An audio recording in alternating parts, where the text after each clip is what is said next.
Right. Well, It is 7 o'clock. If everyone could stand, rise for the pledge.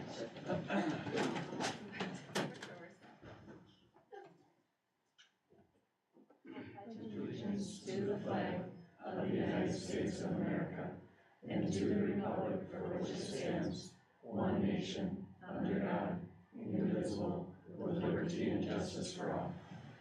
Thank you, everyone, for coming. Dave, do you have any questions on the agenda, or on the attendance? Oh, not anymore. Okay. Does anybody have any additions or corrections to the board agenda? I have some additions and corrections. First, in the consent agenda, we added an additional employment hiring for junior high softball. Mrs. Sculler's report does not have an action item, so I did just cross that off. The new directions report, Julie Benaha was not able to attend, so it will be a written report only. We have some additions to JAG Pride, and then at the end of the agenda, I added a conversation action item regarding makeup days for this school year. All right, does anybody have any questions regarding those changes and additions? If not, I'm looking for a motion to approve the agenda. I'll make a motion. Oh, second.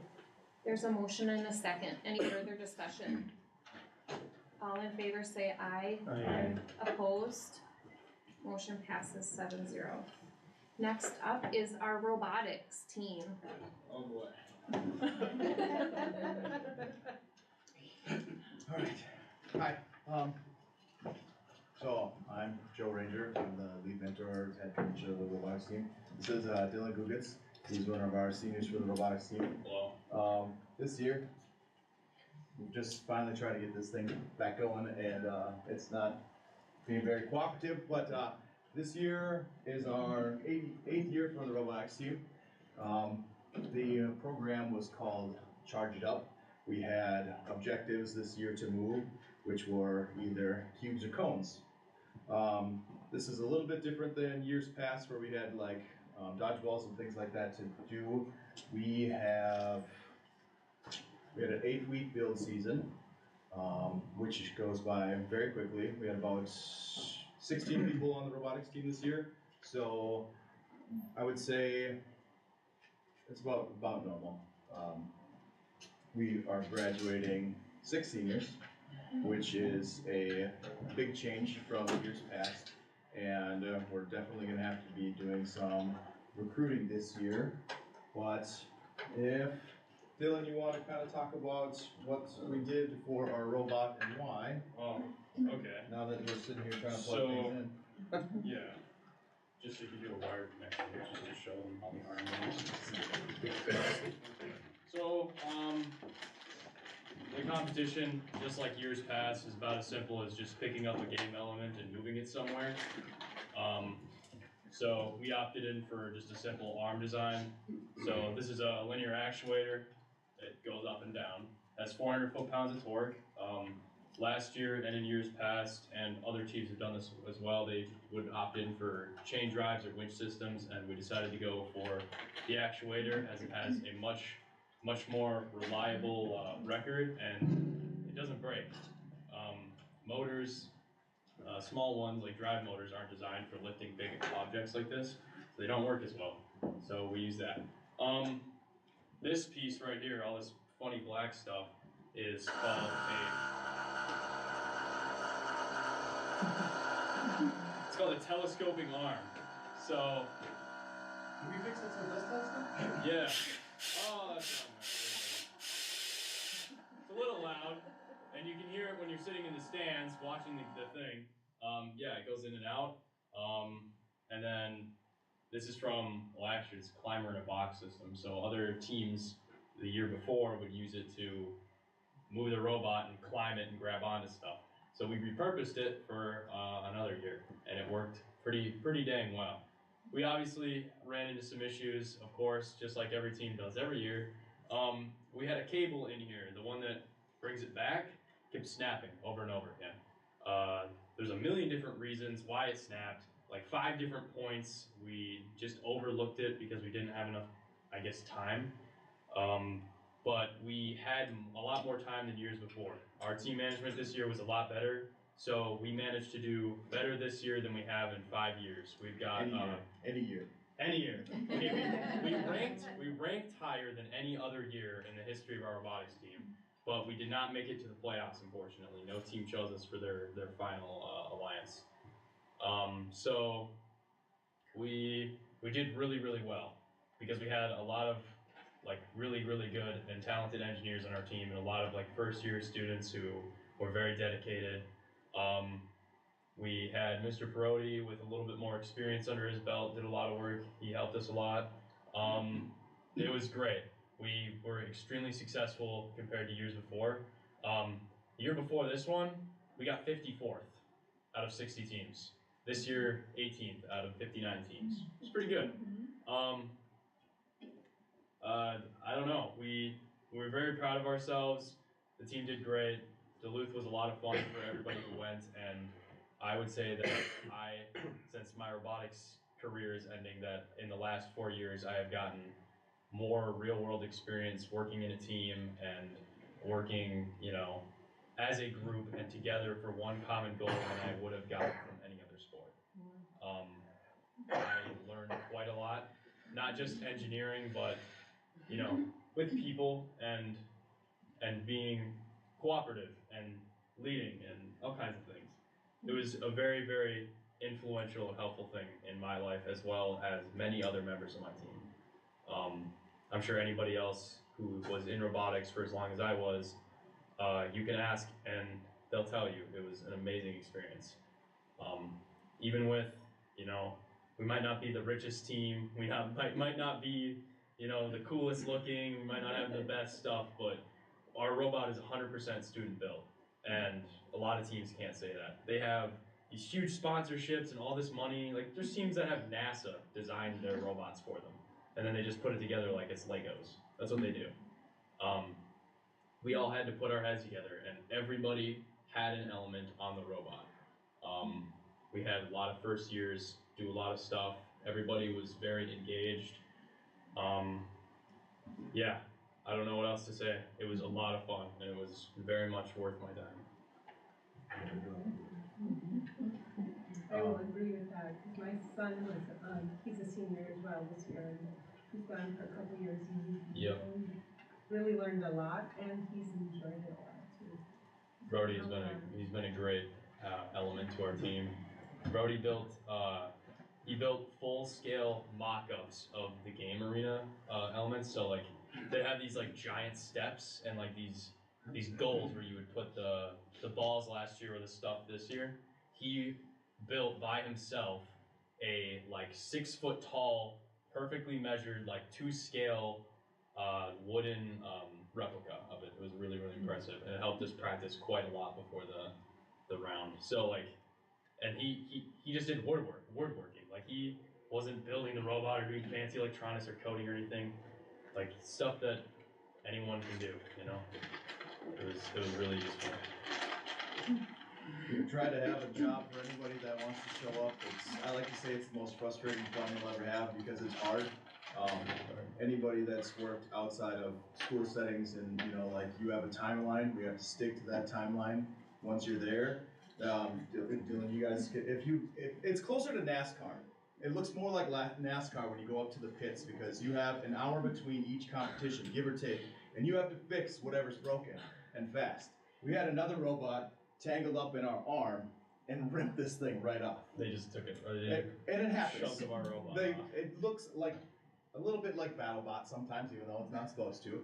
And we had to quickly, within 45 minutes, change all of our bumper system, put new parts on, manufacture what we had, and go. And there's no time for like lollygagging or nonsense. So when you can put a group of 7 people together quick that can do that kind of stuff, it's pretty special to watch them work. When you get 16 kids in there, everybody's learning, everybody's teaching. As a senior, it's important to pass your knowledge down and on. For the younger ones, just kind of absorb. There's not a lot of space here, as you can see. So when you try to fit 16 people around this cart, you can get there's a lot more elbows than you have space, right? So it's important to for kids to be able to talk and communicate and take ideas and not just have ideas, because ideas are great, but put them not just on pen and paper, but into real life, and that's what happens here. So How many rounds do you do in a day when you're up in Duluth? 9. Well, so we go up Wednesday night. Well, not this year because we had Blizzard get in 17 or whichever one we were on. We went up on Thursday morning. We have 5 practice rounds on Thursday. We have a total of 9 qualifying rounds between Friday and Saturday.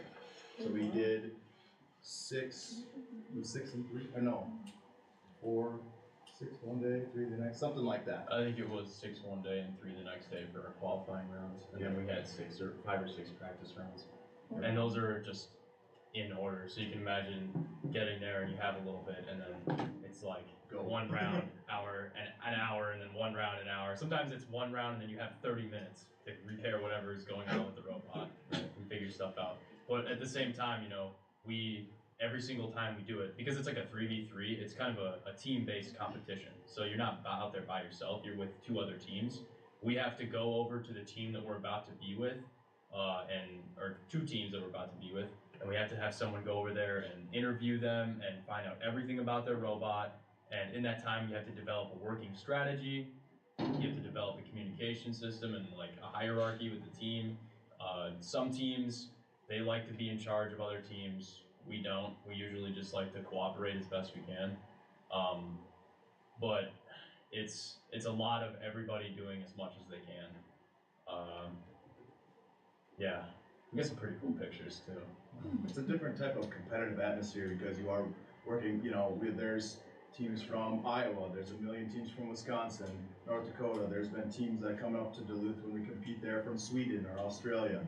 So you have to go and communicate with other human beings that we have no idea who they are or what their game plan is, and then they have to talk about it, they have to figure a working plan out, and then try to go and execute that plan. So it's a lot more, you know, intensive. It's different when you play football or softball or whatever, it's just you versus them. It's not there's like also, there's a huge sportsmanship element involved. So at first, and with the robotics competition, they emphasize as much as possible, like the students learning and like trying to succeed in their tasks. It's not about winning as much as it is about learning and about becoming a better engineer. So like the people around you and those alliances that you end up with, they can be, you know, your enemies or your friends at any point in time during the competition. So you have to treat everybody around you with respect. You can ask for help, you can give people help. Everybody there is always friendly with each other, and it's like, it's fast paced, yeah, but nobody is really like super bitter about it, you know. Obviously there's a couple bad apples, because that's just the way people are, but like, it's really great to learn how to, you know, respect each other in a competition. A lot of teams, you know, if you're on a football team, you're with the same people the whole year, but you're never with another football team. You're never competing alongside one, you know. You don't have to pretend that they're a part of your team, that you've known them for however long, you know. It takes a lot of patience with some people, but it can be interesting. You know, you meet a lot of new kids and you hear so many different perspectives and strategies, and you just learn so much. Yeah. That's impressive. Should make that one up there. We could. Let's see if the next question comes in.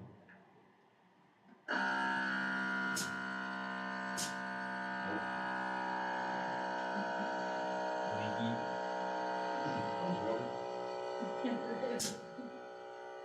Sounds really good.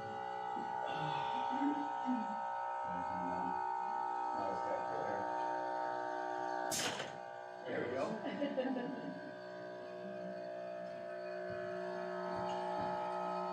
So that's how I would pick one up, and then shake it around, and then lift it way up in the air too. So we have it limited, but at full extension, the arm could go like 10 or 12 feet in the air. It's really high up. You could bang the ceiling if you wanted to. Right now, yeah.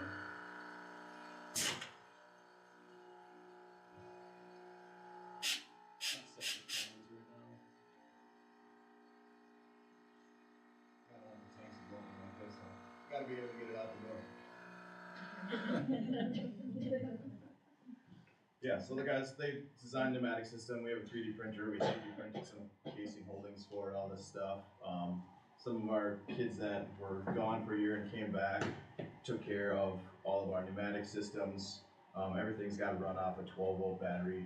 So, like, all of this stuff, depending on where the placement, between, you know, Jerry Prody and myself, we just try to point out little things like, what's cool with having a big group of seniors, you can just kind of let them do their thing and stay back and just come in and pop in and say, hey, maybe we can try this, or maybe this might work a little bit better, or whatever. You know, it's very collaborative. We try not to stay in the way too much because it is about them.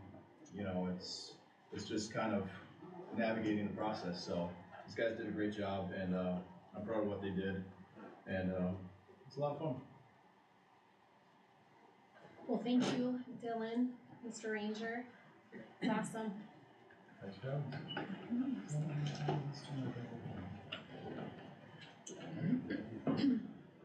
We will move on to open forum. Rules for open forum, 3 minutes per speaker. Open forum shall not take more than a total of 15 minutes. No complaints about individual staff members. All presenters will conduct their business in a manner that meets community standards for decorum.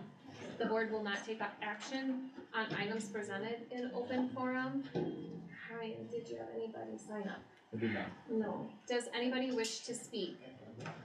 Can I just say something? With this 2-hour delay, it puts quite a hardship. I don't know how much calls you get. We get a lot of people call about being a hardship, with the kids and that, so I'm just want to mention it to you. Okay. So, I don't know, it never used to have 2-hour delays. We used to just go, so.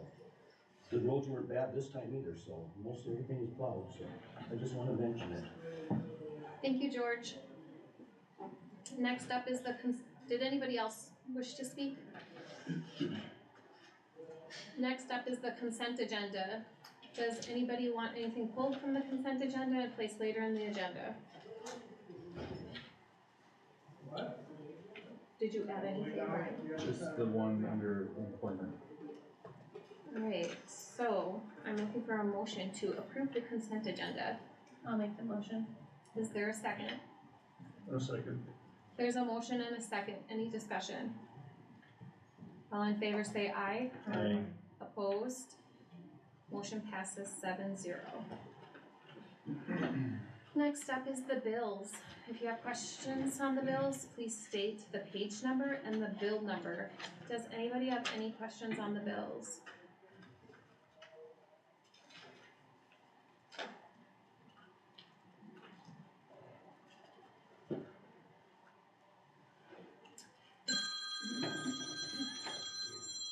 If there's no questions on the bills, I am looking for a motion to pay the bills. I'll make the motion. Is there a second? A second. There's a motion and a second. Any discussion? All in favor say aye. Aye. Opposed? Next up is the superintendent's report.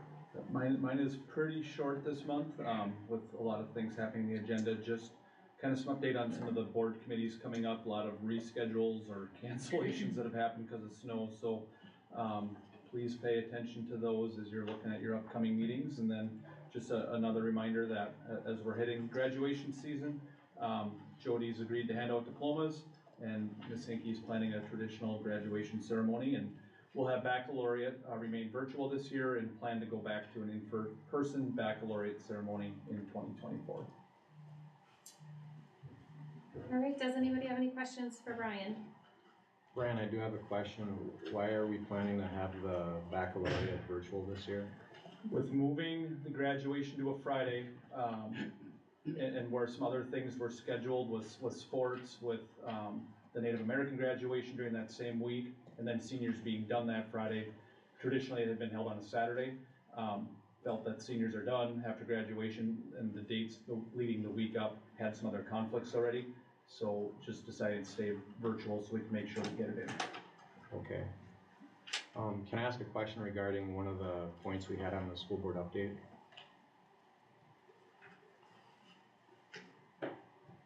on the roof, I had a question regarding the Hinckley Elementary School roof. Can I ask a question about that? Sure. You did say that certain areas were completed, but I was also wondering what was the itemized cost for the Hinckley Elementary School roof, and also for the Finlayson Elementary School roof? I will have to, I don't have them right on me, I'll have to get that back to you. Okay.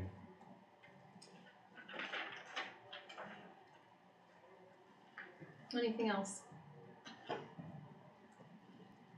Next up is the high school principal report. Ms. Hinckley. Good evening. First, on my agenda is, looking for school board approval for out-of-state travel for Lisa Hodina. She received a scholarship to attend a conference in Philadelphia. The school has agreed to pay for her registration, and, ECMEC is paying for her travel and lodging. Should we do you wanna do them right now? Is that Sure. right? Is that probably easiest? Sure. Alright, so we're looking for a motion to approve Lisa Hodina going to Philadelphia for ECMEC. We'll make that motion. One second. There's a motion and a second. Any discussion? All in favor? Aye. Opposed? Motion passes. Next up, I have linked in our MCA plan. The dates will be the 20th and 27th for reading in for math, and then science the week of May 1st through the 5th. We are looking at having seniors flex in the morning, and then having 9th and 11th graders report to the facts, so that we can have all the students and kind of shut down the rest of the high school for a really good testing environment. And then kind of the link in there is the schedule for testing, looking at doing some incentives and things like that. Just wondering if the board has any questions around the tentative plan for MCAs. All right. Number 3, I just wanted to update the board on our conference numbers for number of families that attended conferences last month. I'm going to definitely look at some different ways that we can increase parent involvement, get more families, reaching out to families that maybe can't get in, and so I'm meeting with our leadership team to come up with some different plans and ideas moving forward so that we can increase those numbers for next year. Number 4, some updates on school behavior and climate. The first thing is we're continuing on our incentives for positive attendance at lunch with prizes and treats. Some grade levels are doing some different things for their grade level just to kind of increase motivation, behavior, and things like that. We are going to have a guest speaker on Friday. Rachel, she's the first ever Native American Miss Minnesota, is going to come speak with our school around her cultural journey, being respectful of others, the importance of working hard in school, effort, and they're going to be using IEPP funds to pay for her visit. The last thing is we are looking at piloting something to help with bullying and harassment, kind of seen an uptick with students just making jokes, different things like that, and so we want to partner with Family Pathways as part of a consequence and looking to kind of pilot this for the rest of the school year, so looking for board approval to have them come in and do a 1-hour class. It will not cost the district anything, just around bullying, just doing some proactive reteaching, things like that going forward. So just want to ask the board if I can use that as, pilot that for the rest of the school year as a consequence for students that have multiple referrals for bullying or harassment. Any questions on that? So Kim is looking for a motion to approve having Family Pathways, I guess, and the guest speaker, or we don't need approval for guest Not the speaker? guest No. speaker, Just the Family Pathways. Yep. I'll make the motion. Second. There's a motion and a second. Any further discussion? All in favor say aye. Aye. Opposed? Motion passes 7-0. And the next thing up is a science fair discussion. I attached, the science department is all here tonight, and we've been having a lot of discussions. They've done a lot of work looking at some different options to address kind of some of the science fair concerns. Some of the different options that we've talked about is Having the science fair being an elective course for 10th grade, and 9th grade would stay the way it is. So the current 9th grade plan would stay the way it is, but then 10th grade would move to an elective. So that's our first option. Option 2 would be a district science fair at the end of May. So once testing is done, do a district-wide science fair, covering some of the same standards, but just a different kind of a setting. Number 3 would be to give students a list of concepts to design a project around the science fair, and the concepts would be directly related to a biology standard. And then option 4 is just to leave it the way it is for another year. And so the science department is here to kind of talk about some of the reasons they are leaning towards option 1 for next year. And so I will turn it over to them to kind of share with you some of their thoughts and feedback around where we're thinking. So I'm Amanda Murphy, I'm the biology teacher currently. I attended the regional science fair. We took 6 students there, as well with Logan, he went with me. I think we had 24 that qualified to go, and only 6 chose to go. When we got there were 5 schools that were participating. 1 had gotten the date mixed up and didn't show up. There were 5 senior high students other than our own participating, so they really didn't have a lot of competition. And 3 of those were from the school that didn't show up, so really they were competing against 2 other senior high students. So it looks like our students did very well because they cleared the board of prizes, but they didn't really have competition. So I had asked some of the other teachers who were there what they are doing at their other districts. So Cloquet said that they're making the science fair mandatory just in junior high. Proctor has an option for a semester final, and if students choose to do the science fair project, then they go on to regionals. And then Cloquet Rockridge is starting a new elective for next year. So there was actually a lady from the state science fair who was coming around to all the different regional science fairs and asking teachers why participation is low across the board. And a lot of it has to do with the MCA scores, getting content covered in a reasonable manner to get the students ready for the MCAs. So we had sent out a survey to students in 9th through 12th grade, asking for their perspective on the science fair. And the survey showed that 67.3% said that they weren't really interested in the science fair, it wasn't really their thing. 19.5% said they qualified for the state or regional science fair but chose not to participate, which I feel like is a pretty big number. They do feel like it's valuable in science and English, but not necessarily, let's see here.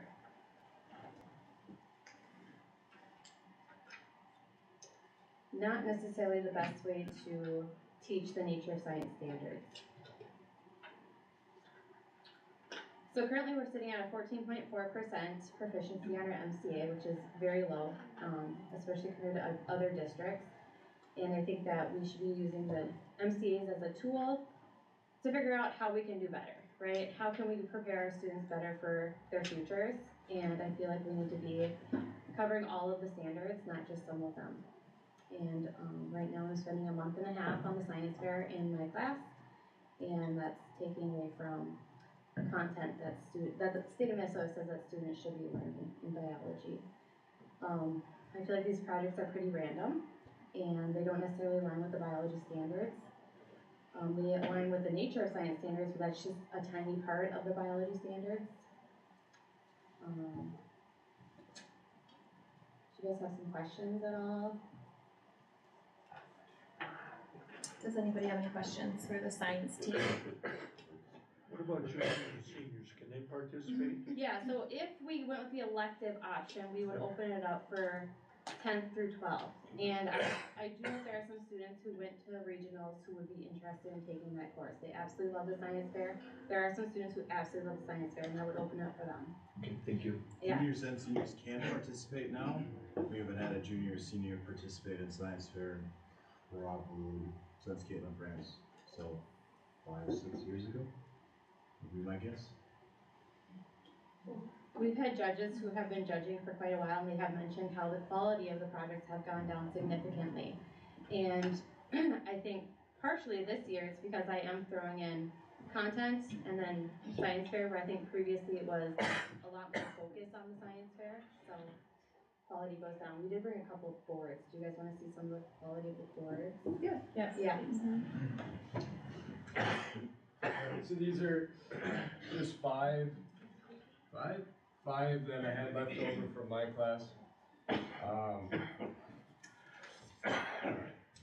So I'll try not to show any names. So here's one. Here's one that we have. I don't know how long you want me to hold it up. So whether it's rushed or whether students just aren't having a huge interest in it, we're not getting, a ton, I'm sorry. We're not getting, every once in a while, we'll get a couple good ones. I think I got 2 here that students did very well, put a lot of effort into it. So there are still some students that are very involved. I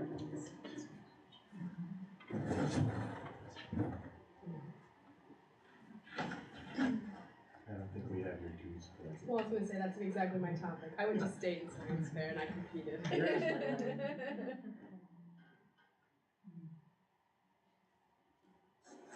And I got one more. So here was another. Now she didn't decide to go to regionals. No, I'm sorry, she did not. I'm sorry, she didn't. She was able, but she did not decide to go. Similar story with the students as well. Was able to go to regionals, but decided not to. Do they share with you the reasons they don't go to regionals? It's a lot of paperwork. They have to submit a video. A lot of them don't want to do the work. It's doing the work and getting some, you can't force it. Nope. Isn't that part of their grade? Not participating at regionals. That's true. So the nice part about having an elective option is there's a lot more time dedicated to doing, it's part of their class doing the paperwork, it's part of what they're doing, refining it. There's more time, to do that, so having that elective really allows for those to really work on those pieces. Which is why we really like the elective option. We're, still doing it in 9th grade the traditional way. We also talked about in 7th and 8th grade doing some smaller type of projects. Jeff and I were even talking today about incorporating into 7th and 8th grade some mini type of things so that we build those skills, so by the time they get to 9th grade, it's not as much work on Joe and to spend all that time. The kids have some of those prerequisite skills ready to go. To do in the 9th grade, and then 10th grade, those kids that really excel, or 10th through 12th grade, kids that love it, have that opportunity for an elective to continue that process, to continue to try again next year, do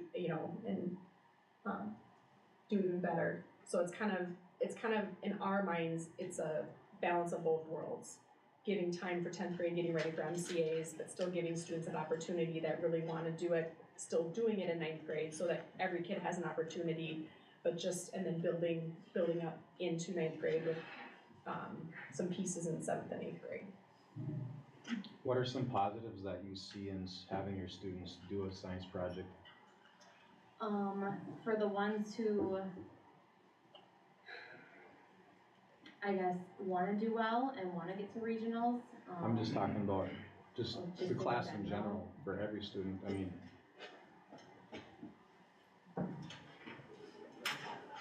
I love that kids go out and do stuff. It's important for me as a science teacher for kids to go out and do stuff.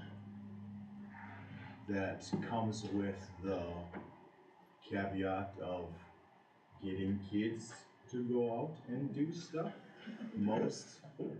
Most kids that have a project, everybody wants to learn about something. I'm a firm believer in that. And so this is an avenue for some kids to finally get out and learn about said thing.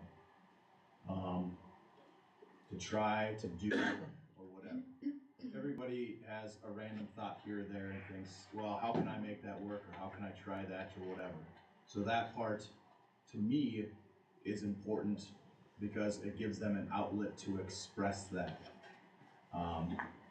Sometimes the thought is really good, it's very interesting, you know, then you have to work on follow through and application and whatever. But the thought to go out and try to research something that you're interested in and then apply that to science and then go out and do that is good about the science fair project. And from my perspective. And I'm sorry, you were gonna say something too, I Oh, may no, have spoke. just piggybacking off of what Joe just said, like a lot of discoveries in the world happen on accident, right? So I feel like if we did go with the option where we are essentially picking these projects for students and they're biology based, you're taking the creativity out of it a little bit, which these students could come up with something awesome. We don't know what they could come up with, you know. At the same time, I need to cover my biology standards and biology. But if we would decide to leave, let's just say, just thinking about last year before any changes were made, or thinking about making any changes to this program, what positives did our students reap from doing science projects and having a science fair? I would say communicating with people, like talking to judges, professionalism. What I teach my students, like you have to wear professional clothes, and stay off your phone when the judges are coming around, things of that sort. The integration is a really positive thing, integrating literacy with science and having those content areas come together is a really important thing that the science fair does as well. One other thing that I can think of too is it really teaches the kids about the scientific method. And the MCAs cover a lot of scientific method. It covers a little bit of scientific method. It's under the nature science standards. And as Mr. Jensen said in his letter, there's, using the scientific method that can be applied to just life in general, not just necessarily science related thing, but you can apply it to many things in life that students can profit from after they graduate. Sure. There's also evidence out there though that if students aren't doing the science fair project correctly, it could actually lead to misconceptions. So they could be holding misconceptions and carrying that along with them if they're not doing it correctly. But the science teachers and staff are kind of helping the students along and overseeing that they're applying the scientific method correctly, is that right? For the most part, but when we are in a classroom of 25 students and we're trying to motivate some to do this project and they're not motivated, then our focus is more on trying to motivate them than helping the ones who want to actually learn, if that makes sense. Go ahead. I think it's a great compromise for our students. I asked Brian to pull some data from when Mr. Jensen and Mr. Grice were teachers here and what our test scores were at that time. I think it's important to understand that maybe when those two teachers were here, our test scores were higher and we could do the science fair project both years. But For this back, I had Jonathan, our curriculum director, pull some data. I just had him pull high school, not 8th grade, not 5th grade. In 2016, those who met standards was at 45%, in 17, 48%, 18, 39%, 19, 36%. And then in 20, we didn't take it because of COVID, and then it's dropped to 15 and 14% in the last 2 years. The MCA for Science started in 2008, I believe. We couldn't find data before 2016 in the records he and I had at 4 o'clock today, so. And while I have a lot of respect for both those teachers, Mr. Grice hasn't taught a science fair project grade in 10 years, and Mr. Jensen hasn't taught for 17 years in 9th or 10th grade. So I think we also have to look at that. Our students are different, our curriculum is a little different, and things change.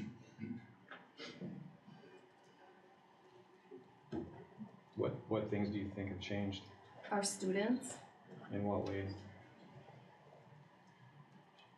I think, sorry, Mr. Craig, if I interrupt. go ahead. I think coming out of COVID, we had 2 years of a lot of holes, a lot of kids missing learning opportunities, and until we can kind of get back to where we were, we really need to take every moment we can to make sure that our kids are getting what they need to be successful coming out of high school. And I just think this is a really nice compromise that we're still gonna do it, we're still gonna make it a priority as in one grade, but not making it a big priority in both grades. And I think this still gives the opportunity for students to do it, and if they do well, continue on in 10th through 12th grade, but then not making it to, a month and a half of 2 grade levels. That's a lot of instructional time, and it's not a waste of time by any means, but we have to prioritize what our kids really need right now, and what are some things we can maybe just adjust. And again, we try this for next year. If we say, nope, we wanna go back, or we don't have what we want, we can definitely do that. But I think trying it for 1 year and seeing until our kind of kids get caught back up, and then maybe go back, and if the regional science fair makes some changes too to get more schools back engaged, and maybe make some tweaks on their end to make it more enticing for kids, and looking at some different ways to motivate. We're gonna talk about some things to do in 9th grade too, to help Joe and Logan with our 9th graders be more motivated, giving them some extra support so that it's not so much stress on them trying to pull kids along, and help them see the value in that, so. Sorry, Jody. Any idea how many have competed at the regional science fair in the past? Like how many schools? When I first started, I would go up with Mr. Horbach and Mr. Boxer. I think the first year actually Mr. Grace was, I suppose, first couple. And we would go into a area, the atrium, whatever this is in UMD. It would be like the size of our big gym plus the common area, and there were so many kids there that they would have to go in sections for judging. They'd go by project numbers, and you'd have to rotate through. That was even true for you guys, where you had an A group and a B group. There's probably 250 kids there. When we went to go do awards in the Fine Arts Center, it was full of just kids. Parents had to stand in the back. Now, when you go there, there's 30 kids, so it's exponential loss. So it's not just our district, it's regionally everywhere. The science fair is. Yeah, it's regionally everywhere. Yes, let's go on smaller. The big hit happened during COVID. We had the opportunity. Everything moved to an online format. Kids had to present via Zoom and Google Meet and all of that other stuff that we went through for those couple years. Even last year, everything was online for a regional and state competition.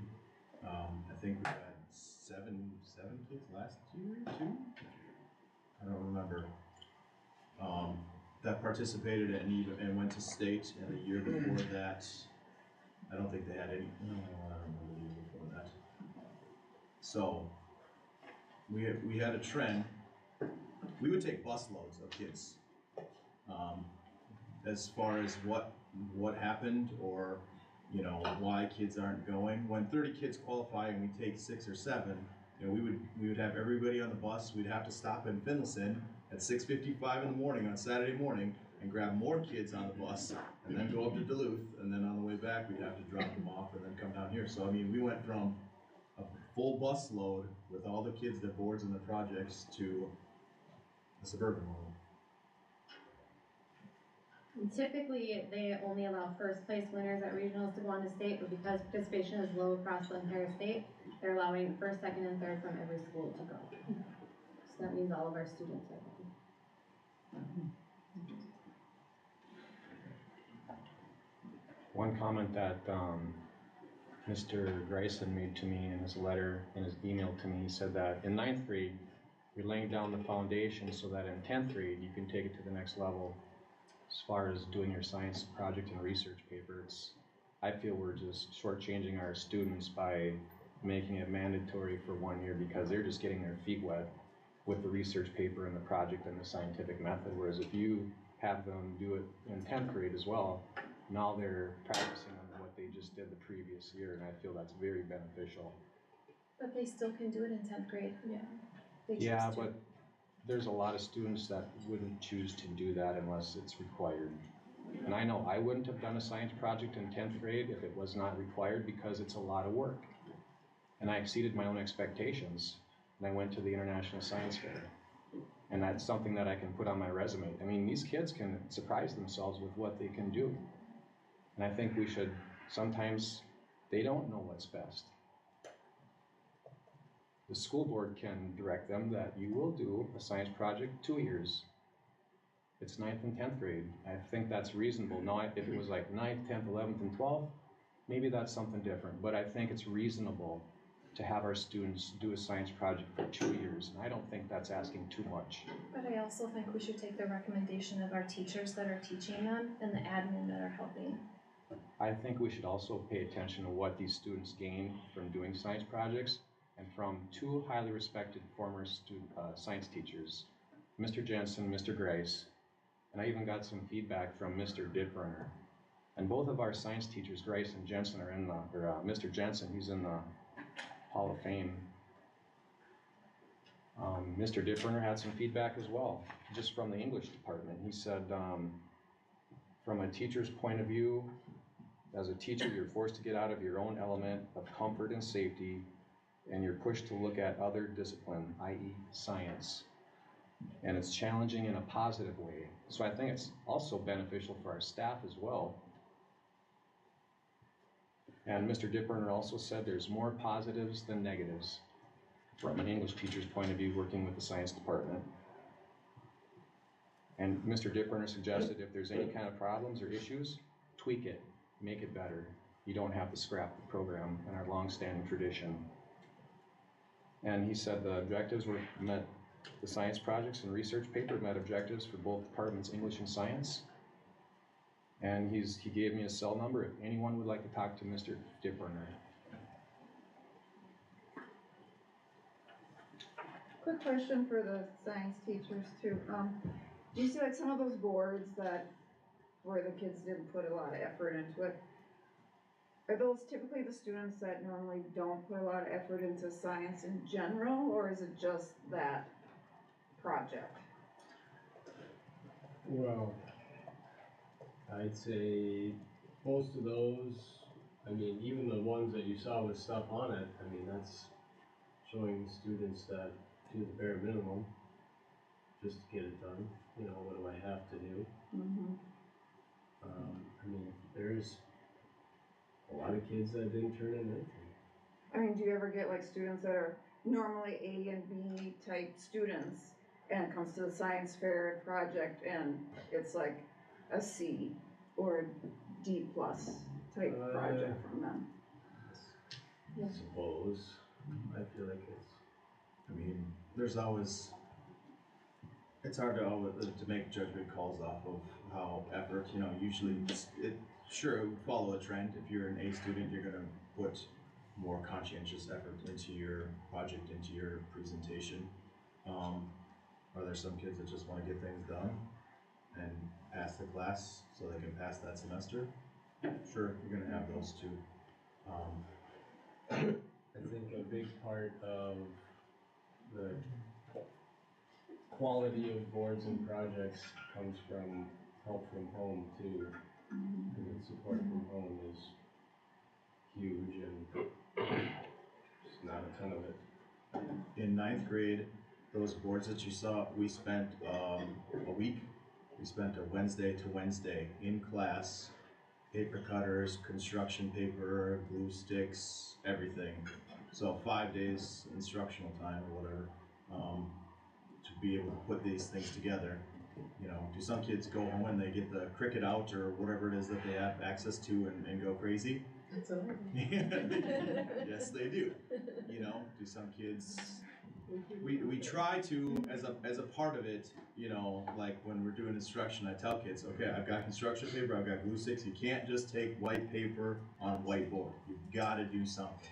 We got to spice it up. We got to send a couple pictures to the girls in the office, and they'll print them off in color so we can get something on there. You need to have an apparatus. You need to have proof and evidence of what you did besides just black text on white paper on a whiteboard. You know, we spend a lot of time, I got a lot of passion for this. Like, they do stuff. It's hard to slip by, but there's only, you know, you can only get so far. So while these kids are building their boards on the first week of December and the science fair is on the second Tuesday, you know, well, this year we rescheduled a bunch of times. While some kids are putting and cutting apart and gluing their boards together, I'm running around to another kid who's barely started. I'm running around over here to another kid and helping him try to spell stuff. I'm running over to another one, and she was sick for 2 weeks, or kids look at me like I haven't even started yet. So there's a whole amalgam of things that are going on in one topic, and a kid's at, what's my hypothesis? What's this? How do I do that? So you've got a catalog in your brain of about 90 projects. You have to flip over to that one, like what are you doing? Okay, this is your title, this is what we're doing, blah, blah, blah, blah, blah. And then you keep going and going and going and going. So there's a lot of, like, an art Hobby Lobby just explodes in your room for those 5 days trying to get everything going just so they can get to that point. And then they have to present them, and then you have to teach kids how to give their speeches and all of that stuff. And all of those things are equally important, but it's a lot for some kids that are just taking white paper and putting it onto their board. And, you know, where do you go from there? So there's a wide roller coaster of, and it's not just ability level, you know, there's a wide roller coaster of dedication to it. And this has been going on for 50 plus years. This is not new. There's not anybody that's lived here, their parents, heck, even some of their grandparents have went through this project. This isn't new. And still, with the surprise, like, oh, I didn't know my kid had to do a science fair project this year. It's like, this has happened in 9th and 10th grade for 52 years. You know, where is that push in? Where is that support to send 7 kids to the regional science fair instead of the 35 that qualified or more? Where is that push? We can take 1st, 2nd, and 3rd to regional places. That's like half the kids that participate. Some kids, they don't have first, you know, they don't get just a first place. There's a whole bunch of seconds and maybe 1/3 and 1 first. We have a whole bunch of kids that are eligible to go, a whole busload of kids, and we take 7. This is past systemic. You know, it's cultural that we have the science fair. So where's the push in? That's, you know, where's the effort level? That's where we're really stuck. Eric, would you like to say something? Yeah, if I could combine everything, I think, you know, listening to the letters of former teachers and the science department, when you take the science fair away, you know, if that's the case, it doesn't mean you don't teach these principles anymore. You know, if I'm an art teacher, my 1st hour class is not going to learn drawing the same way that my 4th hour class is. I have like 8 different ways I can teach this lesson. And it's the same thing, you know, for these guys. So if this is going to change, or, you know, it's not like they're never going to do these standards again. They've got their ways to do it. You know, they're professionals at doing that. And, you know, no offense to the teachers, but they did the same thing their entire career. And these people are willing to try something different, you know. So I respect their opinion, but they're trying to meet their students. So that's where I'm at. Ari, can I ask you a question? Because it seems like you were a student that really liked to do it. Do you feel like you took, like, for the students in the class that maybe didn't want to do it, do you feel like that took away some of the instructional time to you students that really dove into it? Of course. Does that make sense? Okay. Yeah, that makes sense. Of course it did, because that's, you know, that's how it is. I'm a little more independent. I don't mind that a teacher's not with me the entire time, because I know, like Mr. Ranger said, there's kids that haven't started their project, won't do their project. I've judged the science fair twice after, I think last year, maybe the year before, I'm not sure. But I've judged it twice. I've seen the quality of the projects, and I agree, they're kind of downhill. There's maybe one or two that are good. And that probably was how it was when I did the science fair. The only reason, I don't know, I enjoyed kind of what I was doing, but I also just enjoyed succeeding. And now maybe there's, they don't have the drive to do it. And that's not really something that you can teach. You have to want to do it. So, but I'm not sure that I would have chosen to do the science fair if I didn't have to. I don't know. I think there should be some type of presentation. Maybe I should be a part of it. But because it was rewarding. I placed second at regionals, and this was 2020, right? 2020 or 2019? Right before COVID. I did my state competition virtually. I was the only student that went to state because of the virtual. That was pretty difficult. Jordan. But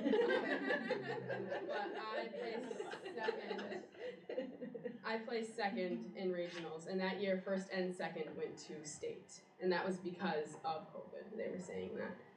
I did the topic, what was it? Environmental science, and that was a really big topic that people told me that oh, you could have a career in this, you did so well, and I just did synthetic versus natural fertilizers. So I just found fertilizer in my backyard. It wasn't too hard, but I wanted to do it. I had the resources to do it.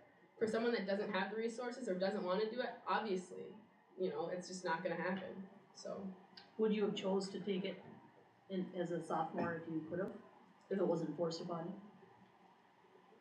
you? No, but that's a special circumstance because it was COVID. So if it was a normal year, I probably would have chosen to do it because at the end of the day, after I'd competed, it was worthwhile. I got a $50 check and a $25 gift card to Barnes & Noble's because of my project. But it was rewarding.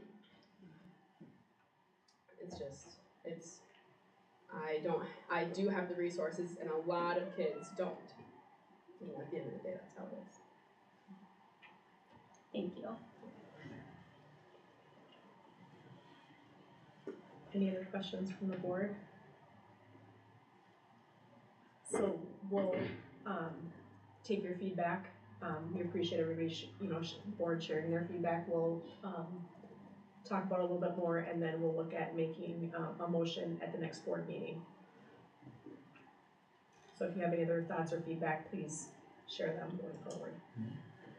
Seems like you put a lot of work into this. The science teachers have put a lot of work into it, so I like your choices. I was just gonna have a question. How many years have we had continuity with the teachers that are in science and the English department? Grice and Jensen worked many years as a team, and Dipperner and Kim Green as well. In the last 10, we've had Ms. Beckfar's been there most of that probably. Science has changed. It's been Mr. Ranger, Mr. Boxrud, but the last 3 years we've had quite a bit of change, and then this year we have almost all change except for Mr. Ranger, and new English teachers as well. So that has been a part of it as well. It's just change with who our staffing has been. And I'm piggyback. Yep. All 14 years, science and English have worked together. The English department works on the research project and the research portion of their science, and for science we do the science. So we try to keep that together because if it swung a different direction and the English portion wouldn't happen, we would have to do both parts of that in science in order to go on to the regional and state level, and further on. So. But there's no discussion about making that happen where the science would take on the English component of the research paper? For the elective, yes. Really? The science teacher would take on both the English portion as well as the science portion. Okay, I guess I don't support any elective. I think it should be mandatory for 9th and 10th grade the way it is.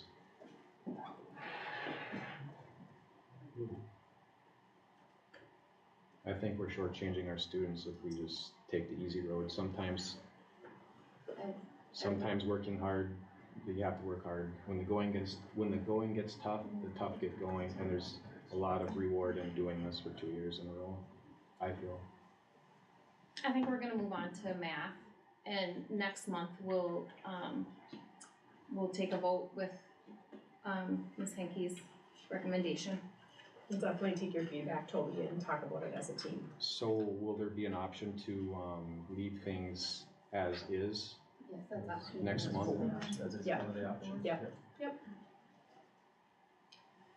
All right, just real quick update, the math department, will be sending, or looking to pilot in fourth quarter a new way of grading their homework. Right now, they're kind of just giving participation work for homework, and it's not really giving teachers an opportunity to understand if kids are really learning. They can Google answers on the internet to find out what's going on, and so a lot of kids are just turning in homework and not showing their work. And so at the bottom, they're looking at grading homework on a 4-point scale. So making sure that students are showing their work so that teachers can assess where students are at and give them better feedback and help in class. So just kind of looking at coming together as a department, having the same grading, the grading scale for homework, and requiring that students are showing their work and not just putting down answers, which they can copy from online. So just wanted to share that with the board and see if you had any questions on what the math department's proposing to pilot fourth quarter. All right. Last, we have Jordan and Ari with their report. So I guess, first, I'd like to talk about the robotics competition. You heard from Dylan and Mr. Ranger, that went well. Spring sports just started today, and we're looking forward to that. And also recently we had our MHS banquet, and that went very well. The honor breakfasts, I heard, went on very well. There was a lot of families there per normal. The DC trip is coming up over our spring break. We leave on that Tuesday, we come back on Saturday. And I don't know, we hope to have a good time. It's 60 students, which is unbelievable. And along with that, there's the end of the quarter next Friday. So I'm looking forward to that. I'm sure lots of other students are as well. Thank you. Thank you, Kim. Thank you, Jordan, Ari. Next up is she's awake. Before. Kim does that. Sorry, elementary teachers. I'll be quick. All right, that's I did warn you. All right, our MCA testing, we're also getting ready to prep. In fact, we'll have an all-school celebration this Friday to kind of roll out our go-get-em attitude with our MCA testing. We are testing April 12th with science, April 18th for reading, April 25th in math at Hinckley Elementary, and Finlayson has the privilege of spreading that out a little more, so they're taking 4 days to test for reading and 4 days to test for math, and then a couple days to test in 5th grade science. So all within the testing window, so it works out well. Wolfridge, there was a lot of snow. No surprise there. It was a successful trip. This is the first year in a long time that we have not had anybody stay back for behavior. We did have, I think at this time it was 8. We did get down to 7 that didn't go from HES and 1 from FES who didn't go. A couple were on vacation and the others just wasn't, they didn't want to go. So I was not able to do my typical Wednesday visit, and our teachers did an amazing job handling some of the behaviors that did occur. Overall, it was an amazing trip. The one thing we are finding is it's becoming more difficult to fill that chaperone position. In years past, we were able to do half weeks. Wolfridge doesn't allow that anymore, and that's been going on for probably 5 or 6 years. But that means a parent then has to take a whole week off of work and their vacation time to. So we'll problem solve that a little bit. Like I said, it's just getting a little bit more difficult to fill those spots. Scheduling, I think there's still way too much up in the air with knowing how Finlayson's gonna roll out, how many kids are gonna end up going that way with the busing change. But at this time, we would be looking at adding one for kindergarten, one section for kindergarten for sure, and then hopefully a first grade section. Right now, the biggest issue is space. I don't have one extra classroom in the elementary, let alone two, so I'm gonna have to get really, really creative when we take that on. 5th and 6th grade will stay departmentalized just as they are now. We are going to tweak preschool a little bit, and then we'll just kind of monitor that as we see enrollment numbers. FES, we're gonna roll out kind of the same schedule they are right now. It'll just, we can do that with one less staff member, so we're looking to do that the same way. I think one of the things I'm most proud of about our school and our staff is the amazing connections they have with parents and families. You can see our conference numbers there, and just being able to sit, I think this was the busiest I've been at conference time, sitting in on different conferences with parents, and just the amazing conversations that our teachers have with our parents. So good numbers across the board, even with some of our teachers who had coaching obligations on one of those days. So good numbers across the board. PBIS, we're still looking to do a quarterly reward. I'm looking to hopefully maybe pursue bowling at the end of 3rd quarter, so those kids who did not get a referral throughout the 3rd quarter will get to go bowling, if we can get that to work out. ESY, I had my numbers in there, but they were approved with Mr. Masterson, so the one thing you will see is our ESY numbers have increased over the years, and I think that's just proof of the pandemic. We've had more kids qualifying for special ed services, and then trying to close that gap, they qualify for extended school years. So hopefully that is something that works, and we'll see that minimized in the future. But and if there's no questions for me, we have some of our amazing staff here. If they're still awake in the back there, Brandon, Amanda, Elena, and Emma are here to talk about some of the curriculum that they use, some of the pros, cons, and everything in between. So. Well, I can start because I'm in kindergarten. So we're using She's not. She teaches kindergarten. Yes. I feel like I'm in it sometimes too. I'm teaching Amplify this year, so this is our first year of Amplify, and we really enjoy it. It's very structured. It progresses really well. It starts out very basic for all the kids at the same level. They start out with basically how to hold a pencil, follow a line, left to right, all that very basic structure, and puts everybody at the same level, and then we build from there. And it has really good phonics instruction. It has a really good progression from reading to writing along the way. For the kids that are ready for it, it progresses really well. So we're really enjoying that. Has homework that is sent home for the kids to do at home with family, parents, letters too, on what we're doing and how things are going, like what we're working on in Amplify, so it keeps the parents informed as well. I'm surprised at how well we have kids doing homework and bringing it back in. It's like daily they have homework. So it's awesome to see that too added in as well. And it's all set up for us, so we don't have to find things to send home with them. There's stories that they can read, and it's already made, and the books we have them for us, so we're not fighting over the printer this year. Printing off stories. We hardly ever see each other now. So that progression is really well. We have, something sort of decodable readers for them to read. They're learning sight words. We practice it, and we have repetition all the time, so they're really catching on to that. There's a little bit of cons to it. It doesn't have as much phonemic awareness as we'd like.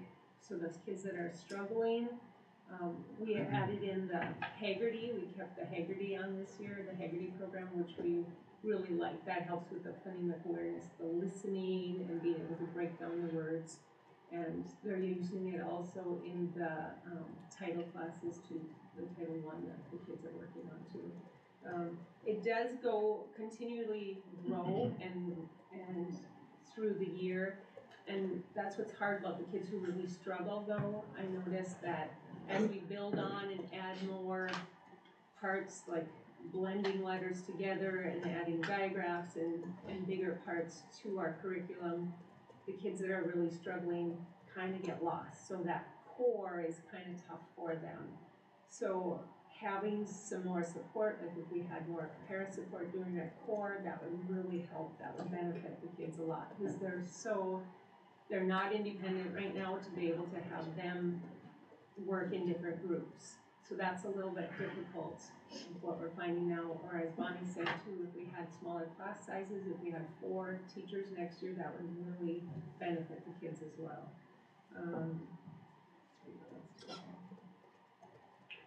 In that instance, it's really hard to get individual, to see where they're at individually, like have a lot of time one-on-one with them or in just small groups to work with them. That's hard with the core because we're constantly progressing, and like I said, if the kids are on track and know what they're doing and are able to do it, it's awesome for them. So it's going really well for them, and they're catching on to reading and that's for the skills. So we have the knowledge part, which I really like as well, because that gives them more in-depth vocabulary, comprehension. It has discussions, they answer in full sentences, and we have discussions on different things, and it's really helped this year to have more in-depth discussions rather than just very basic yes and no answers. Some of the assessments can be a little bit difficult because they have questions that are almost kind of tricky for them, but it gets them to really think. But there again, some of them are a little bit tricky the way they're worded, we found. But I really like it. It just gets them, gets them thinking above and beyond and opens up the vocabulary for so many kids that don't have that vocabulary. And then it's going to build it onto, when they go to first grade, it's going to build onto what they're learning now, how to take those assessments. What are the questions like? What are, assessments like? What do we, how do we discuss and have more in-depth conversation? And we didn't have that really with just the things we've been working on the last few years. So it's really nice to see how much they've grown already this year and all the things that they can continue on into first grade and adding to that. Not sure if we're quite reaching all of our science standards with it yet. We still are kind of stepping through each unit and seeing how it all comes together, but it's starting to come together at the end on okay, we're teaching the letter sounds and then the letter names and how it's all coming together. So it takes a while once we figure out how it all works. So, but for the most part, we just think it's been a wonderful program for us to use. So, do you see anything that you're really struggling with? Oh, struggling, no. I talked to Title I at the end of the day today, talking to the interventionists, and they're looking for more. They want their own materials, and they need to have more of a solid plan going forward. So I think this year's taught us that our WinTime / Title I teachers will need their own materials. They will need a solid plan. I think we classroom teachers could totally help with that solid plan, because more heads are better than one. Thank you to the school board for investing in us with the science of reading, because when we were trained for our letters training, which is the science of reading, you really elevated our intelligence and brought us ahead of a lot of our area schools. For instance, we've always wanted to be leaders, right? Not followers here at Hinckley. We want to be trendsetters and not just, hey, what are you doing? We get to have that moment. Maura came and talked to us at Epic East Central, and Maura were just jealous that we get this curriculum. Alexandria schools contacted me because Amplify had referred them to us. So I was able to sing the praises of Amplify and everything that we're seeing to more than just you.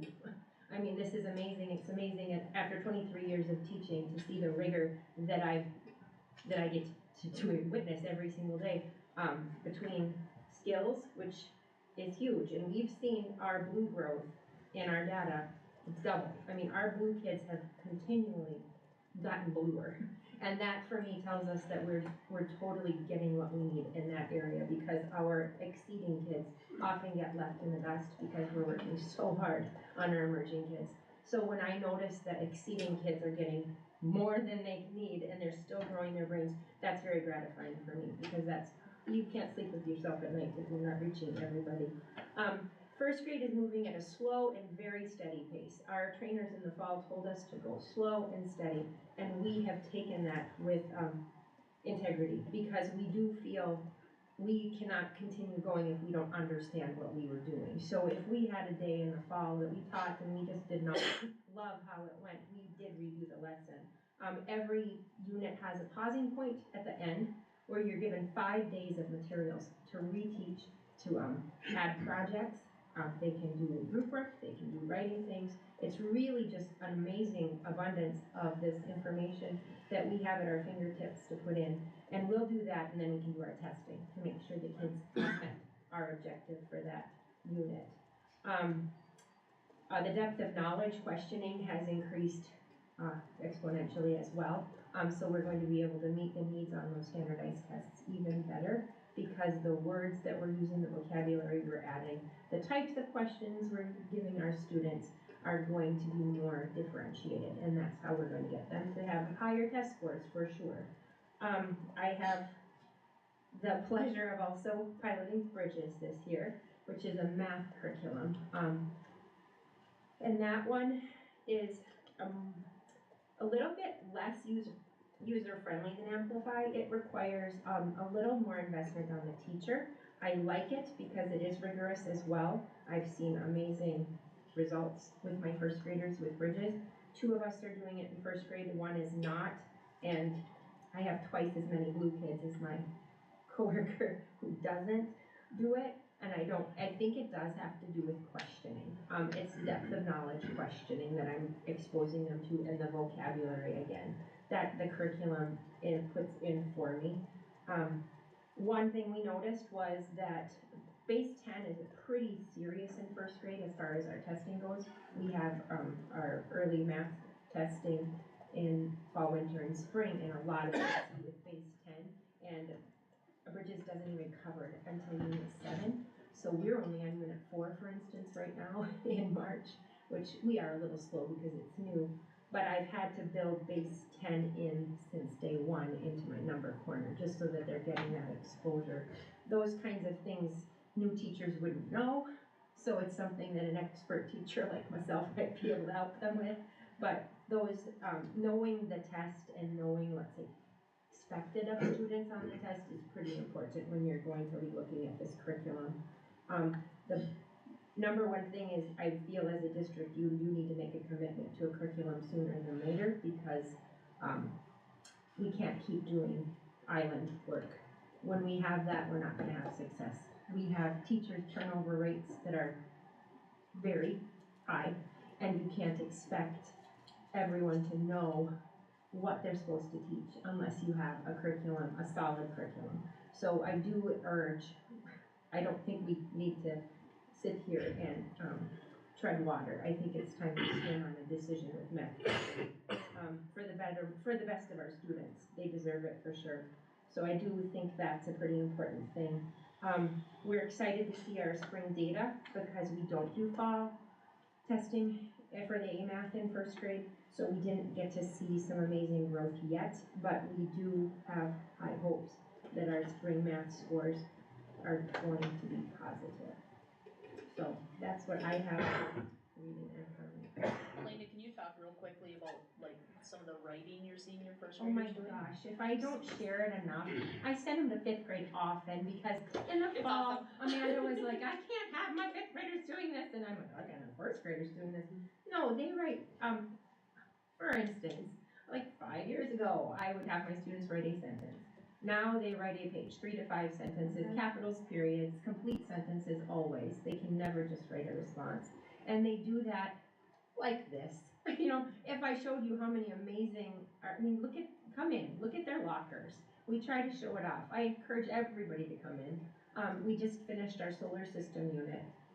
Ask anybody how, they'll sing you the planet song, they'll tell you how many moons this planet has. They are so they're sponges. First graders are sponges of facts.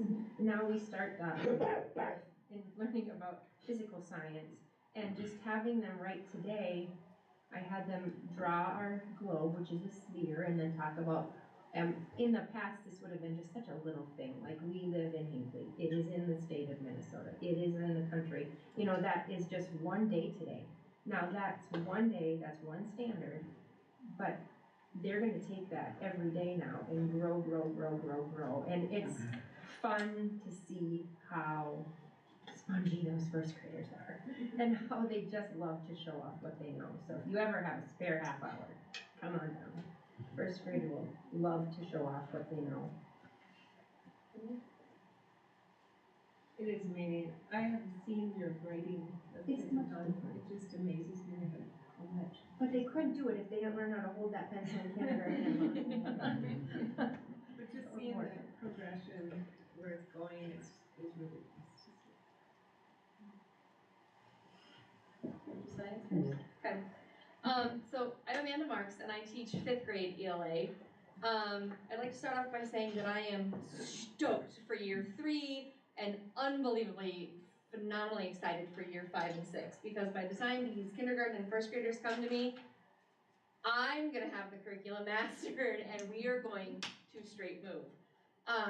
But I talked to the 5th graders today about how they feel about the curriculum, and I got some thank yous to give to you all for making a decision for buying this curriculum.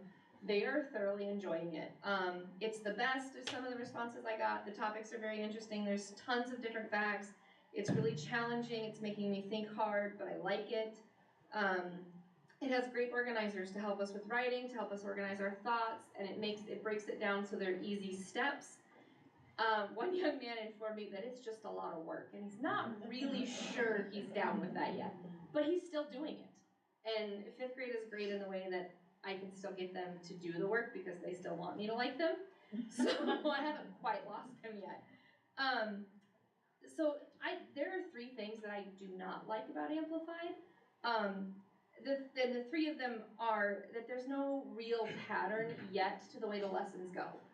And part of that is on me, because this is about my 15th year in education. This is the first year I've had brand new curriculum. Because of my district that I taught in previously, it was 17 elementary schools. It didn't matter where I was going, we had the same curriculum across the board. So that is part of my struggle, and that completely comes back to me. Keeping up with 3 different classes for grading is really kicking my tail. 67 papers for ELA is a lot. So that's one of the things that I don't like. And I have a love-hate relationship with the writing. I don't think it's asking enough of the kids. So, but again, I think that one comes back to me as the teacher, and as I master the curriculum, then I can figure out where to tweak it and where to step it up and where to say, oh, this will work great for you, but I need you to write 2 more sentences or 3 more paragraphs, because you have that ability to do that. And like I said, when they come to me from kindergarten and first grade, having had all of this built in naturally, these kids they're gonna soar. And so then it'll be amazing. Some of the things that I love about it are the topics we're covering. And I like how it seems to kind of spiral through all the grade levels. Like everybody starts the year with personal narrative. So next year, when we're talking personal narrative, 4th grade is gonna know when they're 5th graders now, oh yeah, we did this last year, and now we're gonna build on what we already know. I love having conversations with the 4th grade teachers about what they're doing. They did a whole unit on the medieval time period.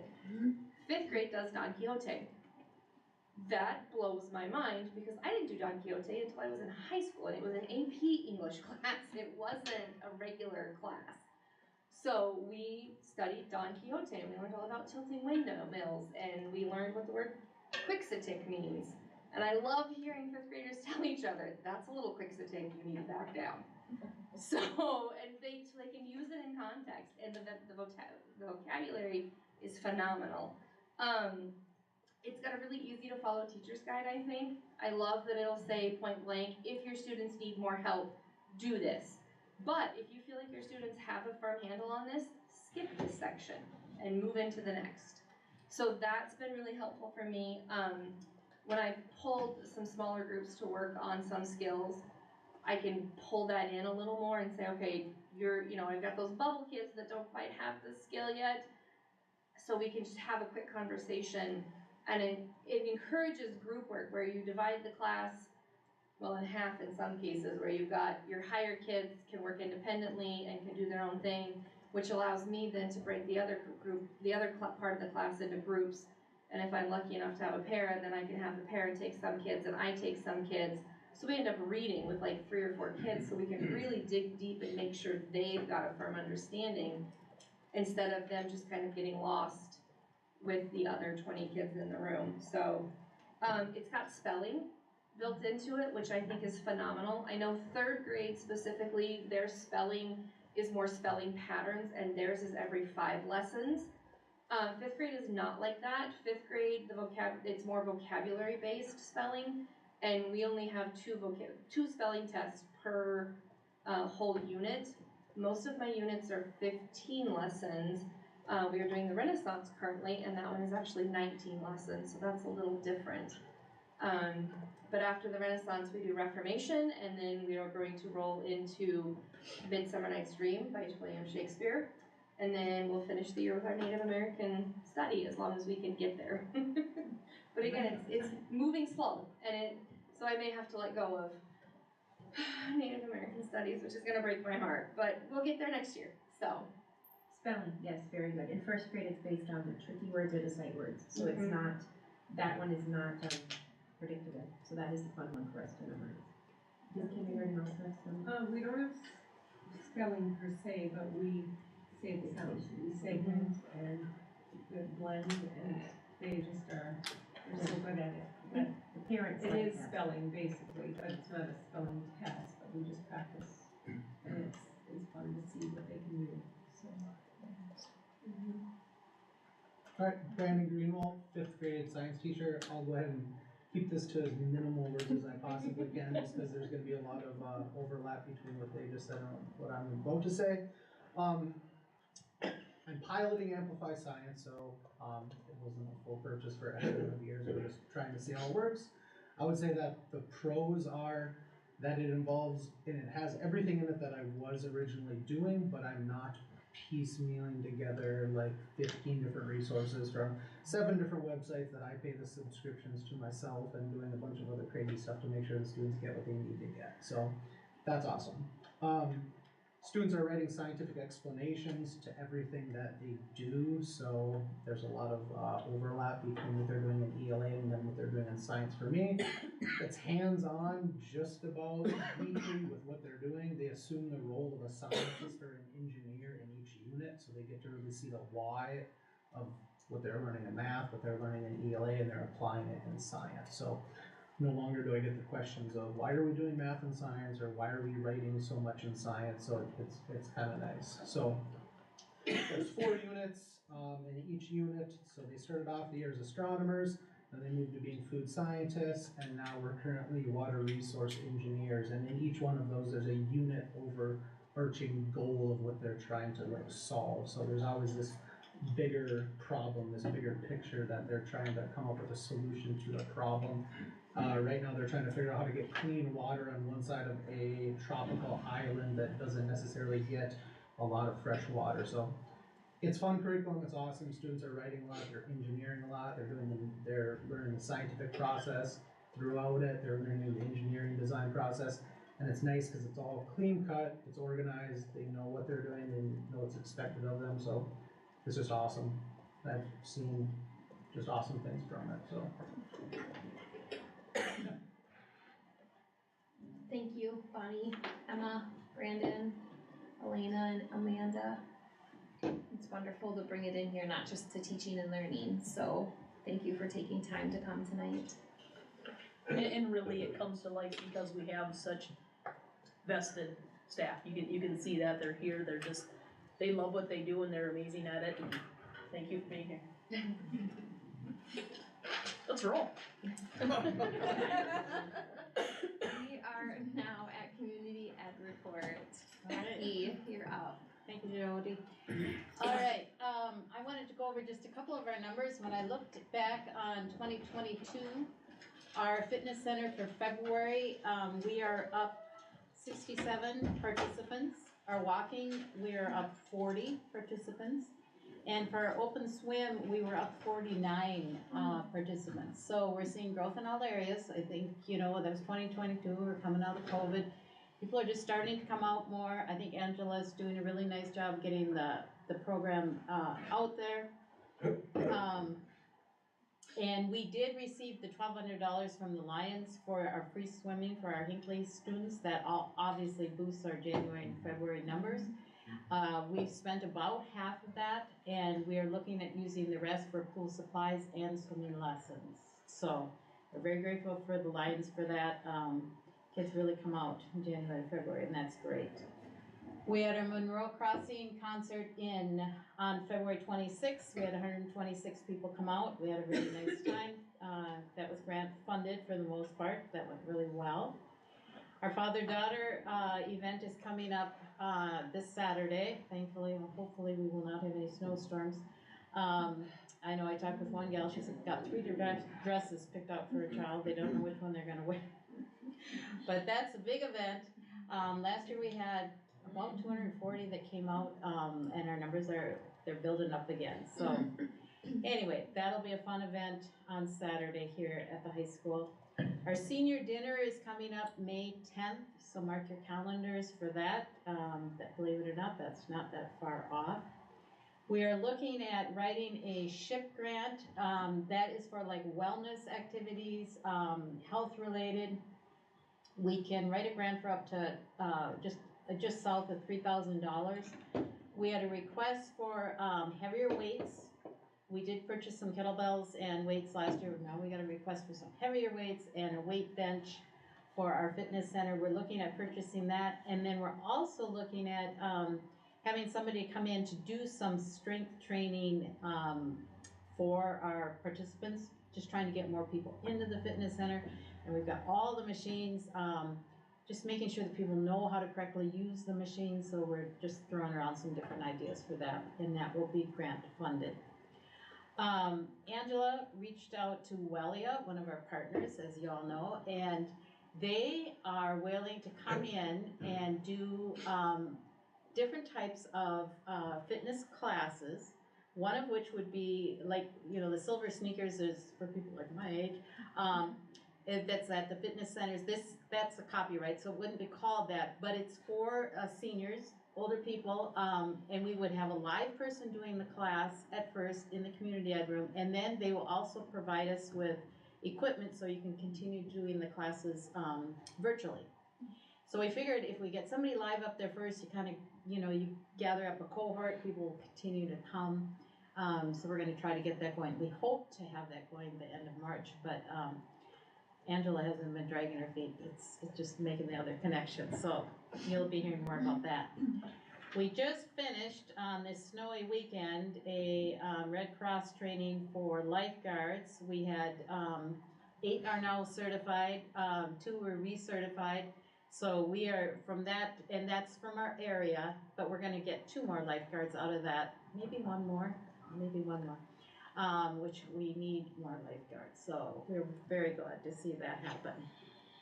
And then I also just wanted to mention, if you haven't heard, Mallory Greenwald, if you want to take one of these and pass it around, she really spearheaded this event. We've partnered with her to start a grandparents raising their grandchildren class.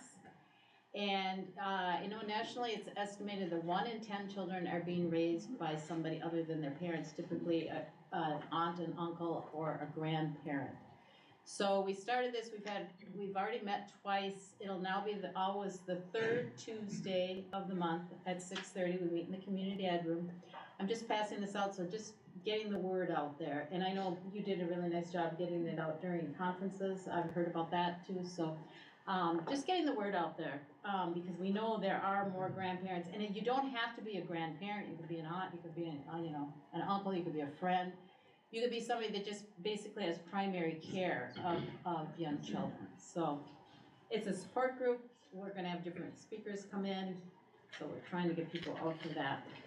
Then last but not least, we are looking for more community ed advisory members. And I've said for a long time, I've been with community ed here in this district for almost 20 years, maybe more than 20 years now. And we've got a stellar advisory group. We just have for many years. We've got a number of our members, Leo's one of them, have been on the board for decades. And we've got a couple others that have been there for that long too. So I've never worked with such a robust advisory group. But we are looking for more community members to just expand our advisory council. We meet 4 times a year. So if you have any ideas, let Angela know or myself, and we will send them an invite. So that's all I've got, unless there's questions. Are we waiting on that facilities? Yes, okay. Yep, it's coming up. Okay. Quick. Perfect. Does anybody have any questions for Becky?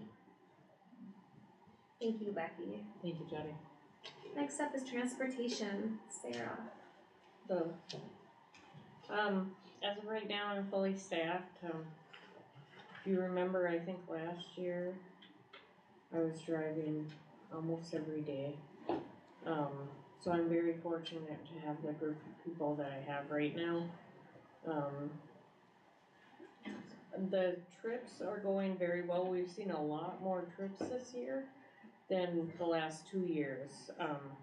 And so some days it gets to be a little overwhelming when I get on the spreadsheet and see exactly how many trips are going. So it's good to see, but it's just, I haven't had it for a couple years. So I have to get back into it. Activity route, the sign up seems to be going well, and I do not have the numbers as of right now for February for activity route riders. I think you get updated by Brian or Mandy. I just don't have the numbers for last month on my spreadsheet for this month. We've been running 1 bus and 1 type 3 vehicle. I know Mandy was gonna look at the numbers because with spring sport, she was a little bit worried about numbers, and we might have to add a bus to the type 3 route instead. We have not connected yet with it just starting spring sport, so I'm sure we'll connect this week yet with what we will do. Fueling this year, I think we fueled more at Quick Trip this year than last year. We had fewer gelled buses this year when we fueled out there. And this was because of the temperature drops. This year has been very crazy, and so I don't expect the unexpected is what they say, right? And that's what this year has been. I just wanted to give you an update on the new bus stops that you guys approved, and thank you for doing that. Everything with with all 3 new stops since we've added stops have been running very smoothly. And thank you for doing that, because the safety of our kids is the most important thing. So thank you very much.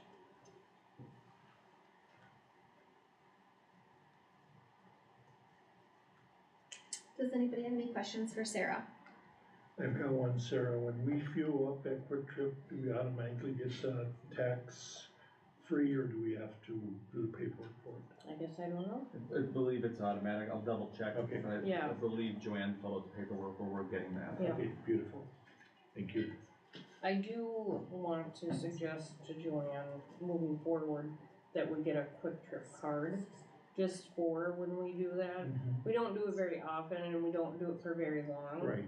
But I think we'll get a bigger fuel discount when we use the actual card. Sure. So.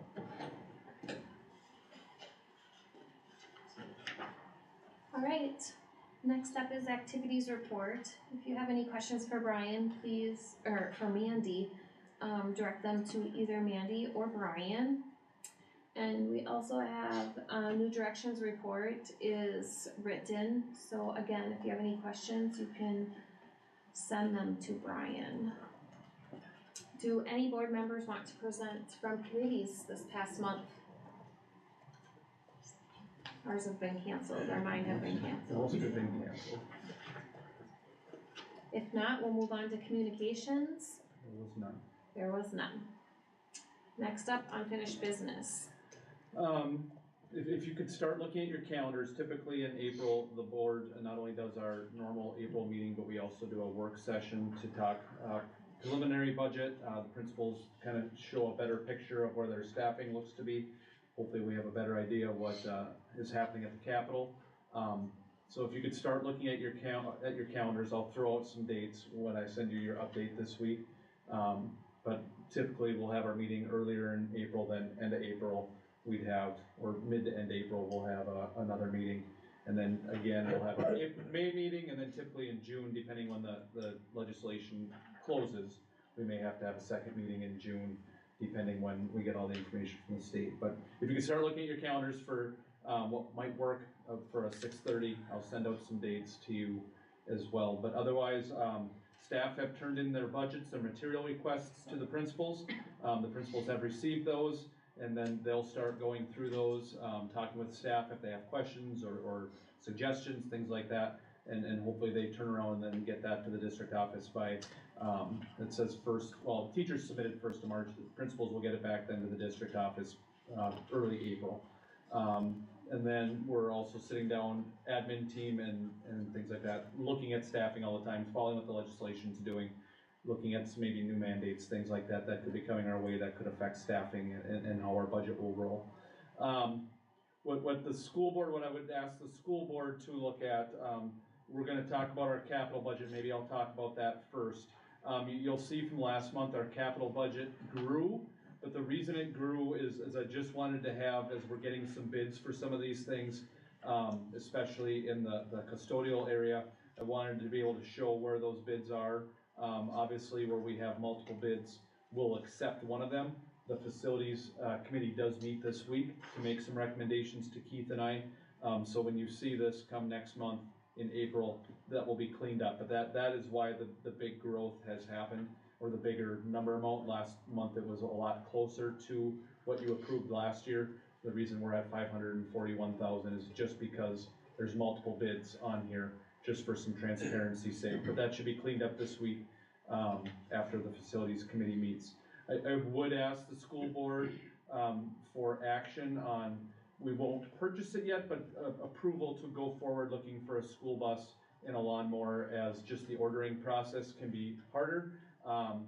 Maybe we'll be lucky and work with a company where we can put it in order and they'll take money after July 1st, but it just allows Sarah and Dan and then Keith to start moving forward on purchasing a bus and a lawnmower for next year. I don't know if you want to do that. Yeah, let's do it right now. So Brian's looking for approval of ordering one new bus and one lawnmower. So I'll make a motion. I'll second. Is there any discussion? Can we at least look into leasing a lawnmower? See what the cost is, but still give the committee that. Brian, go ahead. Okay. So are you looking at a gas or a diesel bus? I believe we got a quote on gas. Yeah, we're gonna do gas. But we'll look at all options. All right, all in favor say aye. Aye. Opposed? Motion passes 7-0. You can see where we are year to date. Through March 1st, we've hit 66% of the school year, March 1st is about 66% of the school year. And we've spent about 65% of our budget, which just when I was down at MASA conference, their advice was you want to be about 1% or so, that you're in good shape if you're 1% or higher or lower. And we've had some added expenses this year with insurance, special education costs, and on our roof projects. So with all that considered, and being still pretty comparable to our budget, I think we're doing fairly well with what was budgeted for, what was spent, and also being down in enrollment. You can see the enrollment here. We are one up from what I reported in February, and I believe we're actually probably 4 or 5 more, as we had quite a bit of enrollments last week with our Mars person coming back from vacation. So I believe that number might be a little bit higher than 991, but we are getting some of that kickback that we typically see. But that was it from old business. Any questions? Next up is policy approval and reapproval. Yep. Second read of these policies, we looked at them first time last month. I'm recommending approval of these 4 school board policies. Does anybody have any questions? I've got some suggested changes to the policy number 209.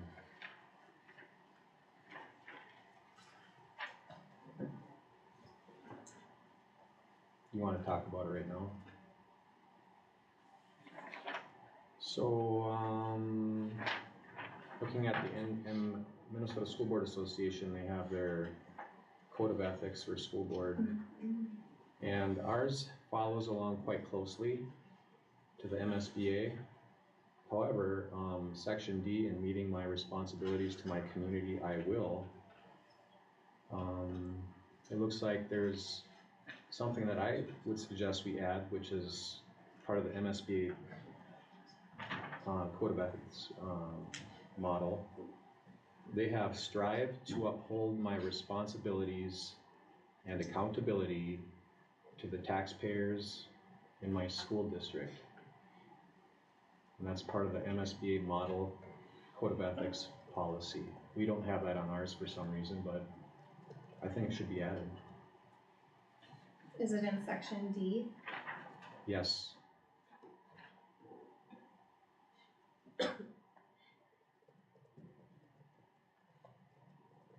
And then I have one other comment on that section as well. That's part of our section D. Numbers 3 and 4. To me, it sounds like 3 and 4 are kind of pretty much the same. What does everybody else think about 3 and 4? One's the community, one's the school district.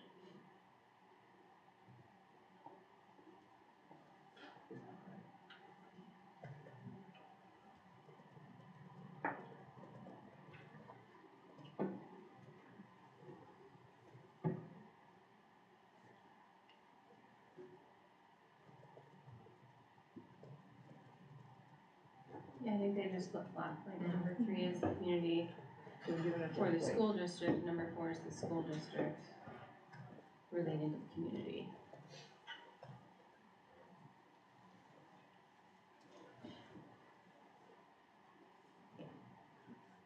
So it is the same, but it's Just bringing kinda- information, yes, back and forth. Just like a basically. flip-flop.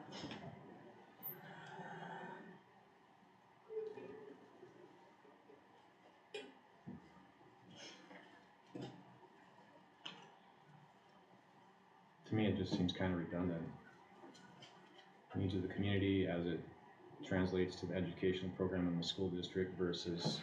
But then it's bringing that back to the community before.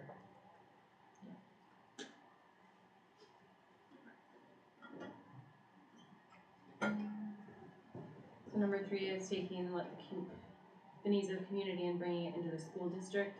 And number 4 is taking the responsibility of the school district for the needs of the community. They go hand in hand, but it's Yeah. just. And neither one of those are part of the model MSB policy, but I mean, I'm open to leaving them in there, but I'd at least like to see us add number 1 that's an MSB model policy. Strive to uphold my responsibilities and accountability to the taxpayers in my school district. I think that would be a good one, especially in light of our issue with roofing at the elementary school that was kind of under the radar, and it was a big expenditure that nobody knew about. So can we add that? Letter D We can will be approve, in letter D, correct? or we Yes. could have to come back next month, we can approve it with the You changes. could approve it with the changes, yeah. Okay, so is that a motion, Toby? Yes, and then I have one other comment on Ethics 209. It looks like there's some added stuff about electronic communication device use policy. I would like to see something added that goes along the lines of board members may use any device they choose to follow along on the agenda and to access any relevant information related to an agenda item. Is that from MSBA? No, it's not, but I feel it's reasonable. This part was, I was asked to put this policy back on for this section, and in working with our attorneys, this is what they recommended to have for language as far as cell phone use for all of us, myself included. So this part was added by our district attorneys. I just see a lot of shall not, shall only use, shall not. It's like, why don't we have a positive statement here that says, instead of shall only or shall not, how about a positive statement like, board members may use any device they choose to follow along on the agenda and to access any relevant information related to an agenda item. I don't see how that would be stepping on anybody's toes. That wasn't the recommendation of the attorneys, so that's why I didn't have it written that way. Well, I'm wondering if they would, what they would think about that. What other devices are you thinking? Well, you know, in the past, you know, if my computer runs out of battery power or I don't get the Wi-Fi or something drops out or something, I have my phone in my pocket. It's a device, and I feel like, you know, it would be nice to be able to use it to follow along on the agenda. I'd rather use that than a paper copy. And I can access information online if there's a relevant topic that we're talking about. I can do a Google search immediately.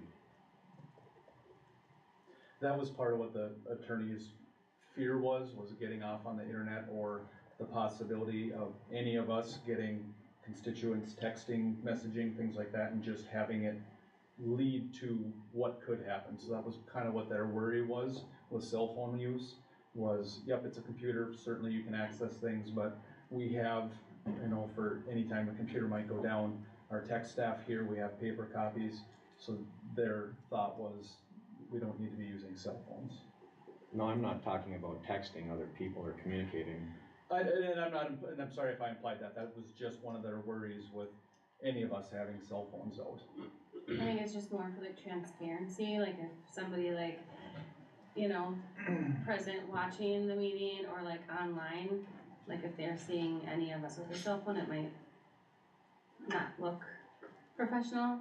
And I know even in my job in a meeting, I cannot have my cell phone, so I agree with having it in there, is my personal opinion. I think we should go with what the lawyer's suggesting rather than getting a lawsuit over it. So Brian, did they say there was, I mean, what does MSBA say about electronic devices at school board meetings? It wasn't in their policy, so that's when I went to our attorneys and asked for their opinion. It's not in the MSBA 209 policy. Are there any other school districts that have this kind of a suggested policy that's not part of the MSBA policy? I don't know that.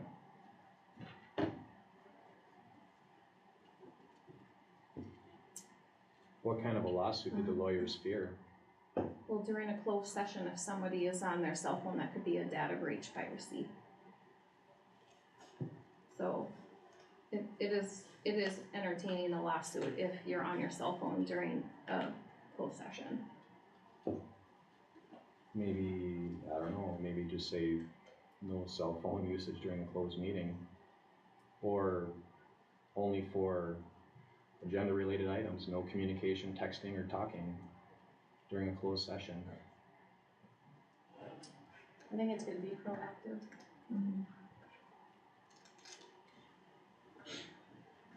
I think it's, I don't know, I just feel like, well, we can use, obviously there's Google on this laptop in front of me, but if my computer goes south, I would like to have the option to maintain connectivity if I want to ascertain information related to the topic that we're talking about.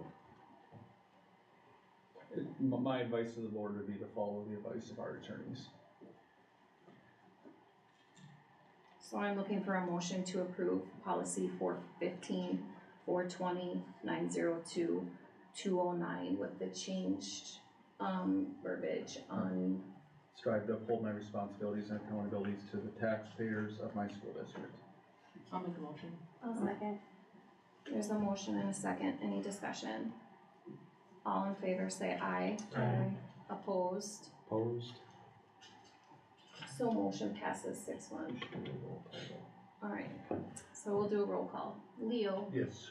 Heather? Yes. Toby? No. Angela? Yes. Dave? Yes. Shelley? Yes. Jody? Yes.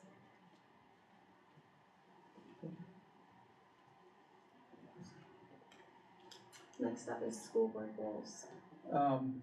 So kind of just following the pattern from last year, I have reached out last month. We talked about school board goals a little bit.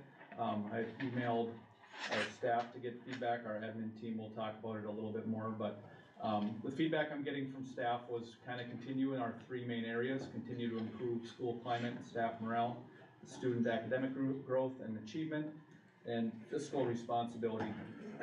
Rendering school board, and then April is if we follow last year's schedule, April is when you approve the school board goals for the next year. So if we're following a similar pattern, I'm wondering if there's any feedback from the board on these three areas. Other areas you'd like to consider, or any specific topics under each of those categories.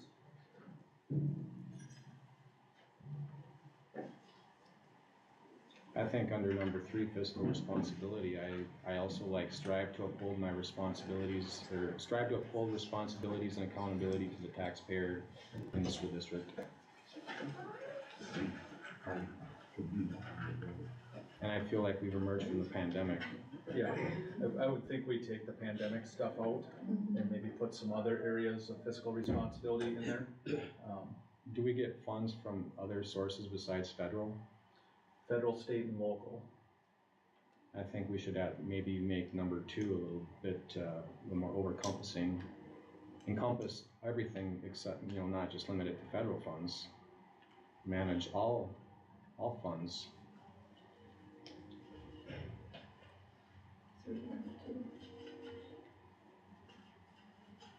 That's what I would suggest. Okay, thank you. So bring your ideas to Brian, and next month we will have a conversation, unless you have more.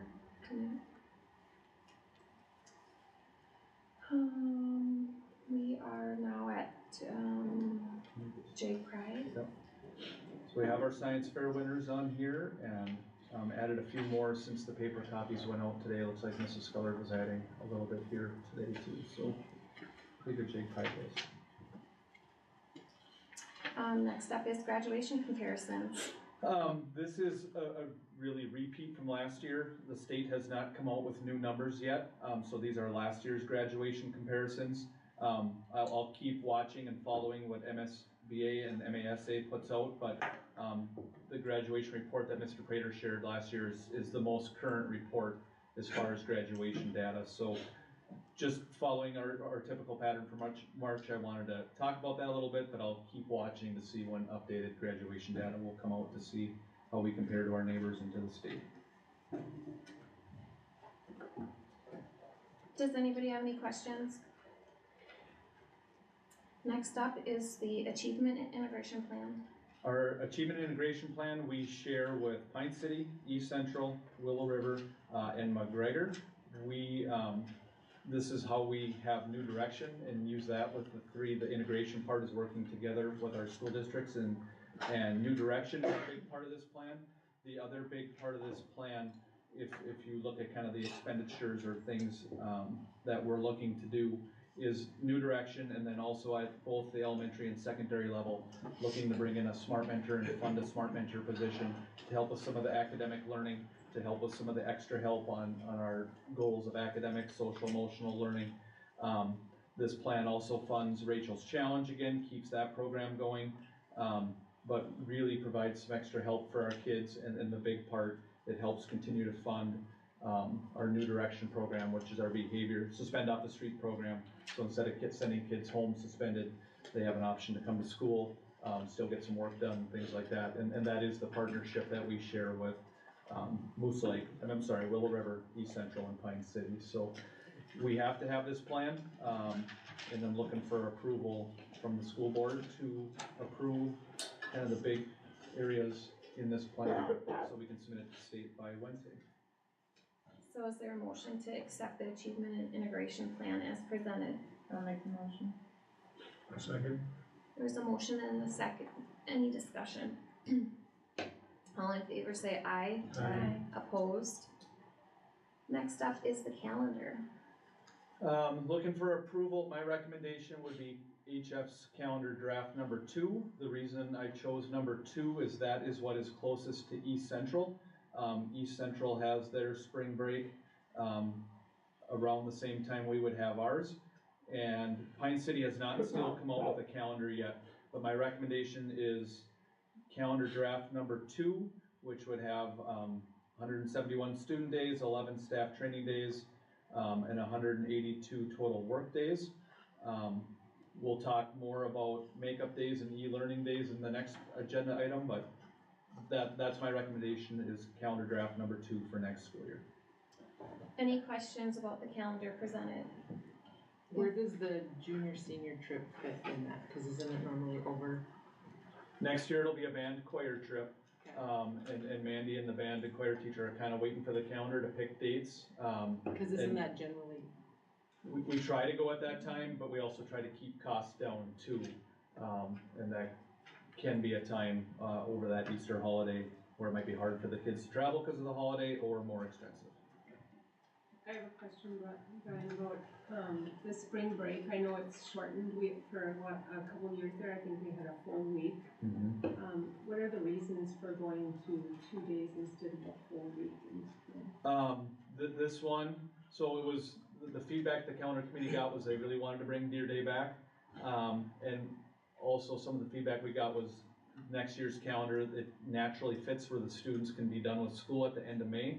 So trying to fit in those time constraints with giving a little bit of everything, plus staff had said they wanted some 3-day weekends in the spring, that something had to give, so that's why it wasn't a full week for spring break.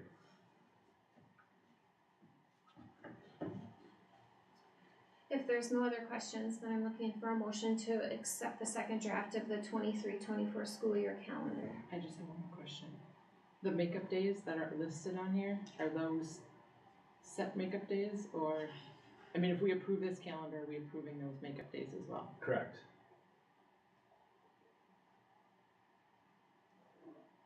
And that's on both? Both, there are 4 makeup days on both. We can certainly talk about that. Maybe that does bleed into the next topic. And the reason I separated them is just the state looks for a little bit more clarity in our board meeting notice and notes regarding e-learning days. So right now in state statute, we are allowed 5 e-learning days. Feedback from staff, I've seen it a lot on communities as we've called a lot of e-learning days this year. And I know our community has some internet accessibility issues, was to just call them snow days. So based on feedback at our last board meeting and from staff, my recommendation would be to do makeup days first and then move to e-learning days. Rationale is then we're not looking to possibly be in the same situation we're in this year where we could be changing the calendar quite a bit. Save that flexibility for e-learning days after. Like I said, the current statute has 5 e-learning days. There is a bill out there that may extend that to up to 10 e-learning days. I don't know if that's going to pass. Like I said, statute right now is 5 e-learning days. We don't have to do 4 makeup days if we have a winter like this one. Living the winter we currently are, that's why I picked 4, just because that's my reality right now.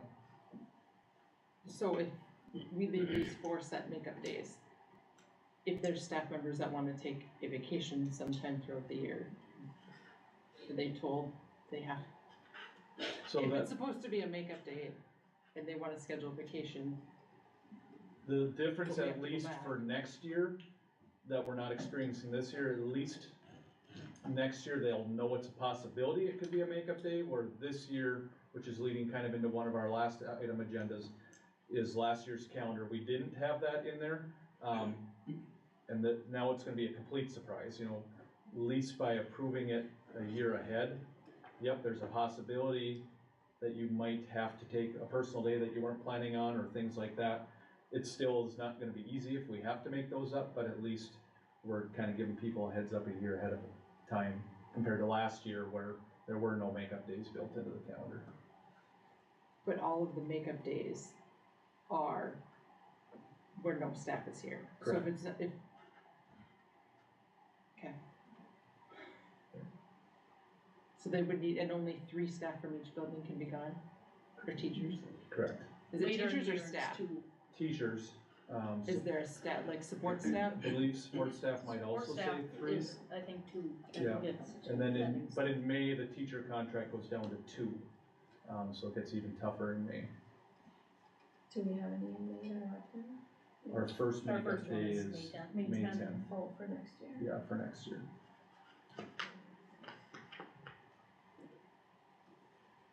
So if this gets approved, those are set. Yes, but those would be easy to take back if, say, the legislature changes.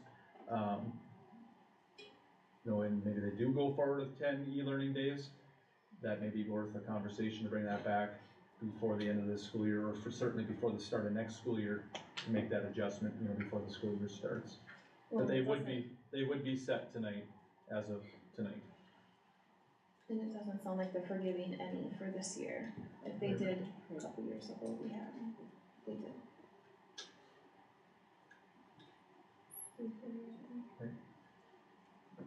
And back to the band and choir. How does that work if there's no days built in that they can go? Like there's no scheduled days off? They'd miss school days, kind of like the DC trip this year is going a few days before. They're leaving on a Tuesday. I think our spring break starts on a Thursday. They'd miss some student days, some school days.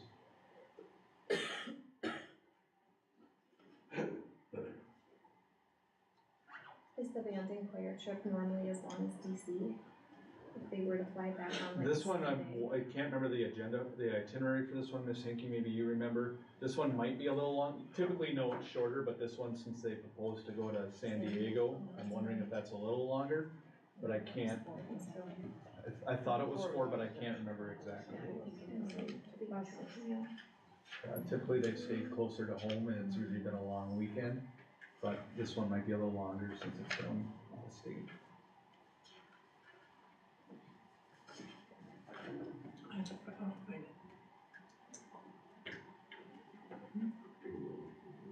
Brian, can I ask, how many years have we been going on the Friday graduation for seniors? This year's the first year. First year? Yeah. What was it, last year was on a Saturday? On a Sunday. On a Sunday? Memorial Day Sunday. And what was the reason for changing it from Sunday to Friday? Last year I surveyed the current senior parents, just looking to try something different. We had a lot of staff and parents say they didn't want to have it on the Sunday of Memorial Day weekend because they want to get out of town, go on a family trip. Sure. So with that information and then surveying parents, felt let's try it for a Friday night. That we've talked about that a few times this winter coming into this calendar. This calendar still has that on a Friday. Certainly if we learn this year that having it on a Friday is not good, that could be something that could be changed as well. But I think right now we need to see how it goes. And you know, if it certainly, if we get poor reception or feedback, then we could bring that change back. But a lot of people were just wanting to get out of town for that Memorial Day weekend. And when was the baccalaureate service? It used to be the Saturday before graduation. So if graduation was on Sunday, baccalaureate was the day before at 8 p.m. So where will it fall in 2024? My hope would be that Wednesday before graduation. Wednesday the 29th. And that'll be in the new gym? It's historically been in the Fine Arts Center. Oh, Fine Arts Center, okay. But next year, graduation won't fall on The Memorial 22nd. weekend. Correct. It's the weekend before. I was a week ahead. It would be the 22nd next year. Right.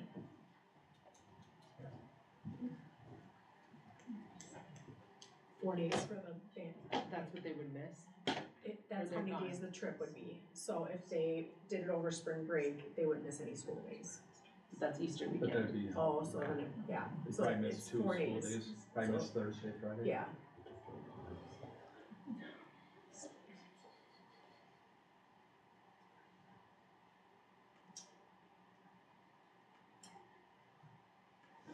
So I'm looking for a motion I'll to make accept the calendar second draft for 23-24. Dave made a motion, is there a second? I'll second. Any other discussion? All in favor say aye. Aye. Opposed? We'll do roll call again. Yes. Okay. Heather? Toby? Yes. Angela? Yes. Dave? Yes. Shelley? Yes. Jody, yes.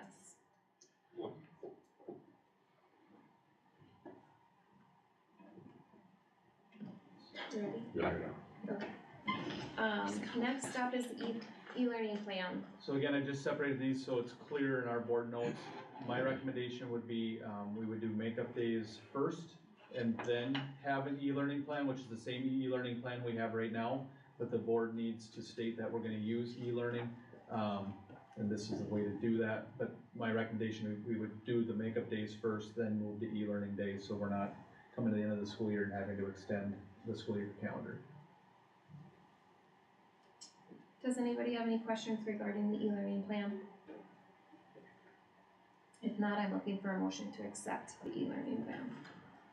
I move that. I'll second. There's a motion and a second. Any more discussion? All in favor say aye. Aye. Opposed? Motion passes 7-0. Next up is our extended service. Mrs. Sculler talked about it a little bit, but I have the high school extended school year reports, and the elementary extended school year. Extended school year is, the middle of June next year.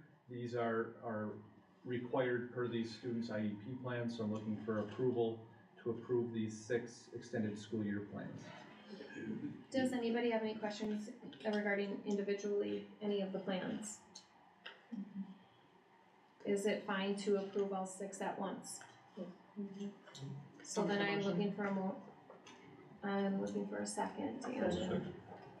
There's a motion and a second, any discussion? All in favor say aye. Aye. Opposed? Motion passes 7-0. Next up is discussion and questions regarding the bus boundary. Yep, looking for, my recommendation would be to move, like we've talked about, the boundary line to Happy's Drive, where that would determine where kids would go to elementary school. We would grandfather in students who currently are on that road and already attend HES. We would begin calling families to see if they wanted to move to Finlayson, but we would grandfather in families. But people who live north of that would attend Finlayson, and people south of that would be Hinckley Elementary School. We'd start this with pre-K and kindergarten kids for next year, and any new open enrolled students pre-K through 6 that would live north of Happy's Drive. A way to help hopefully boost some numbers at Finlayson and reduce some class sizes at Hinckley Elementary. Brian, how many surveys did you send out? Oh, about 45 or 50. And how many did you receive back? 7. Was any of them? Most feedback from the Finlayson families was they either had family in Willow River, East Central, one of those other high school areas up there. So that's why they sent their child or family member there. Some other feedback was in those buildings or campuses, they stay in the same schedule or building pre-K through 12. So they're not changing schools midway through. But there wasn't really a lot of feedback. You know, I didn't take really any feedback on transportation, on anything that we could really change. It was more either they had family or they wanted to not have their kids. They wanted their friend group to be the same basically from grades kindergarten through 12th grade, instead of possibly, you know, having to shift down and make new friends halfway through their school and career. Does anybody have any questions? So then I'm looking for a motion to approve the new bus boundary that has been presented. I'll move that. Is there a second? I'll say. There's a motion and a second. Is there any other discussion? All in favor say aye. Aye. Opposed? Motion passes 7-0. Next up are the read-throughs for the policies that will be approved next month. Just looking to see if there's any questions so far on these 3 policies that you will approve next month. Do we have a coaching handbook? We do, and Mandy's already started making some changes to it. She's also reaching out to some other area schools to see how theirs compared to ours, but just cleaning it up a little bit from what ours currently look like. And I was just wondering with the coaching handbook too, because I know we've had some concerns about certain participation areas. What, as far as evaluations, how those are conducted? She's getting the student feedback. I know she's meeting with the coaches. So those things that we added into the policy last year are happening this year. Okay.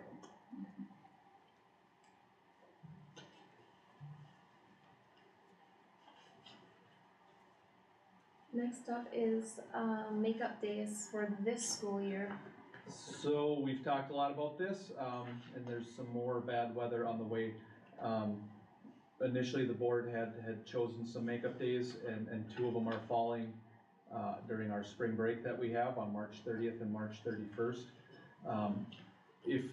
If we have to call more school, I think it's going to be a very hard situation to staff our buildings during these times, because I know a lot of staff, kind of coming back to what Angela talked about, staff didn't know before January that their spring break could be taken away. They may have planned a vacation, things like that, and our especially our teacher contract, and I believe our support staff contract only allows so many people out per building at a time.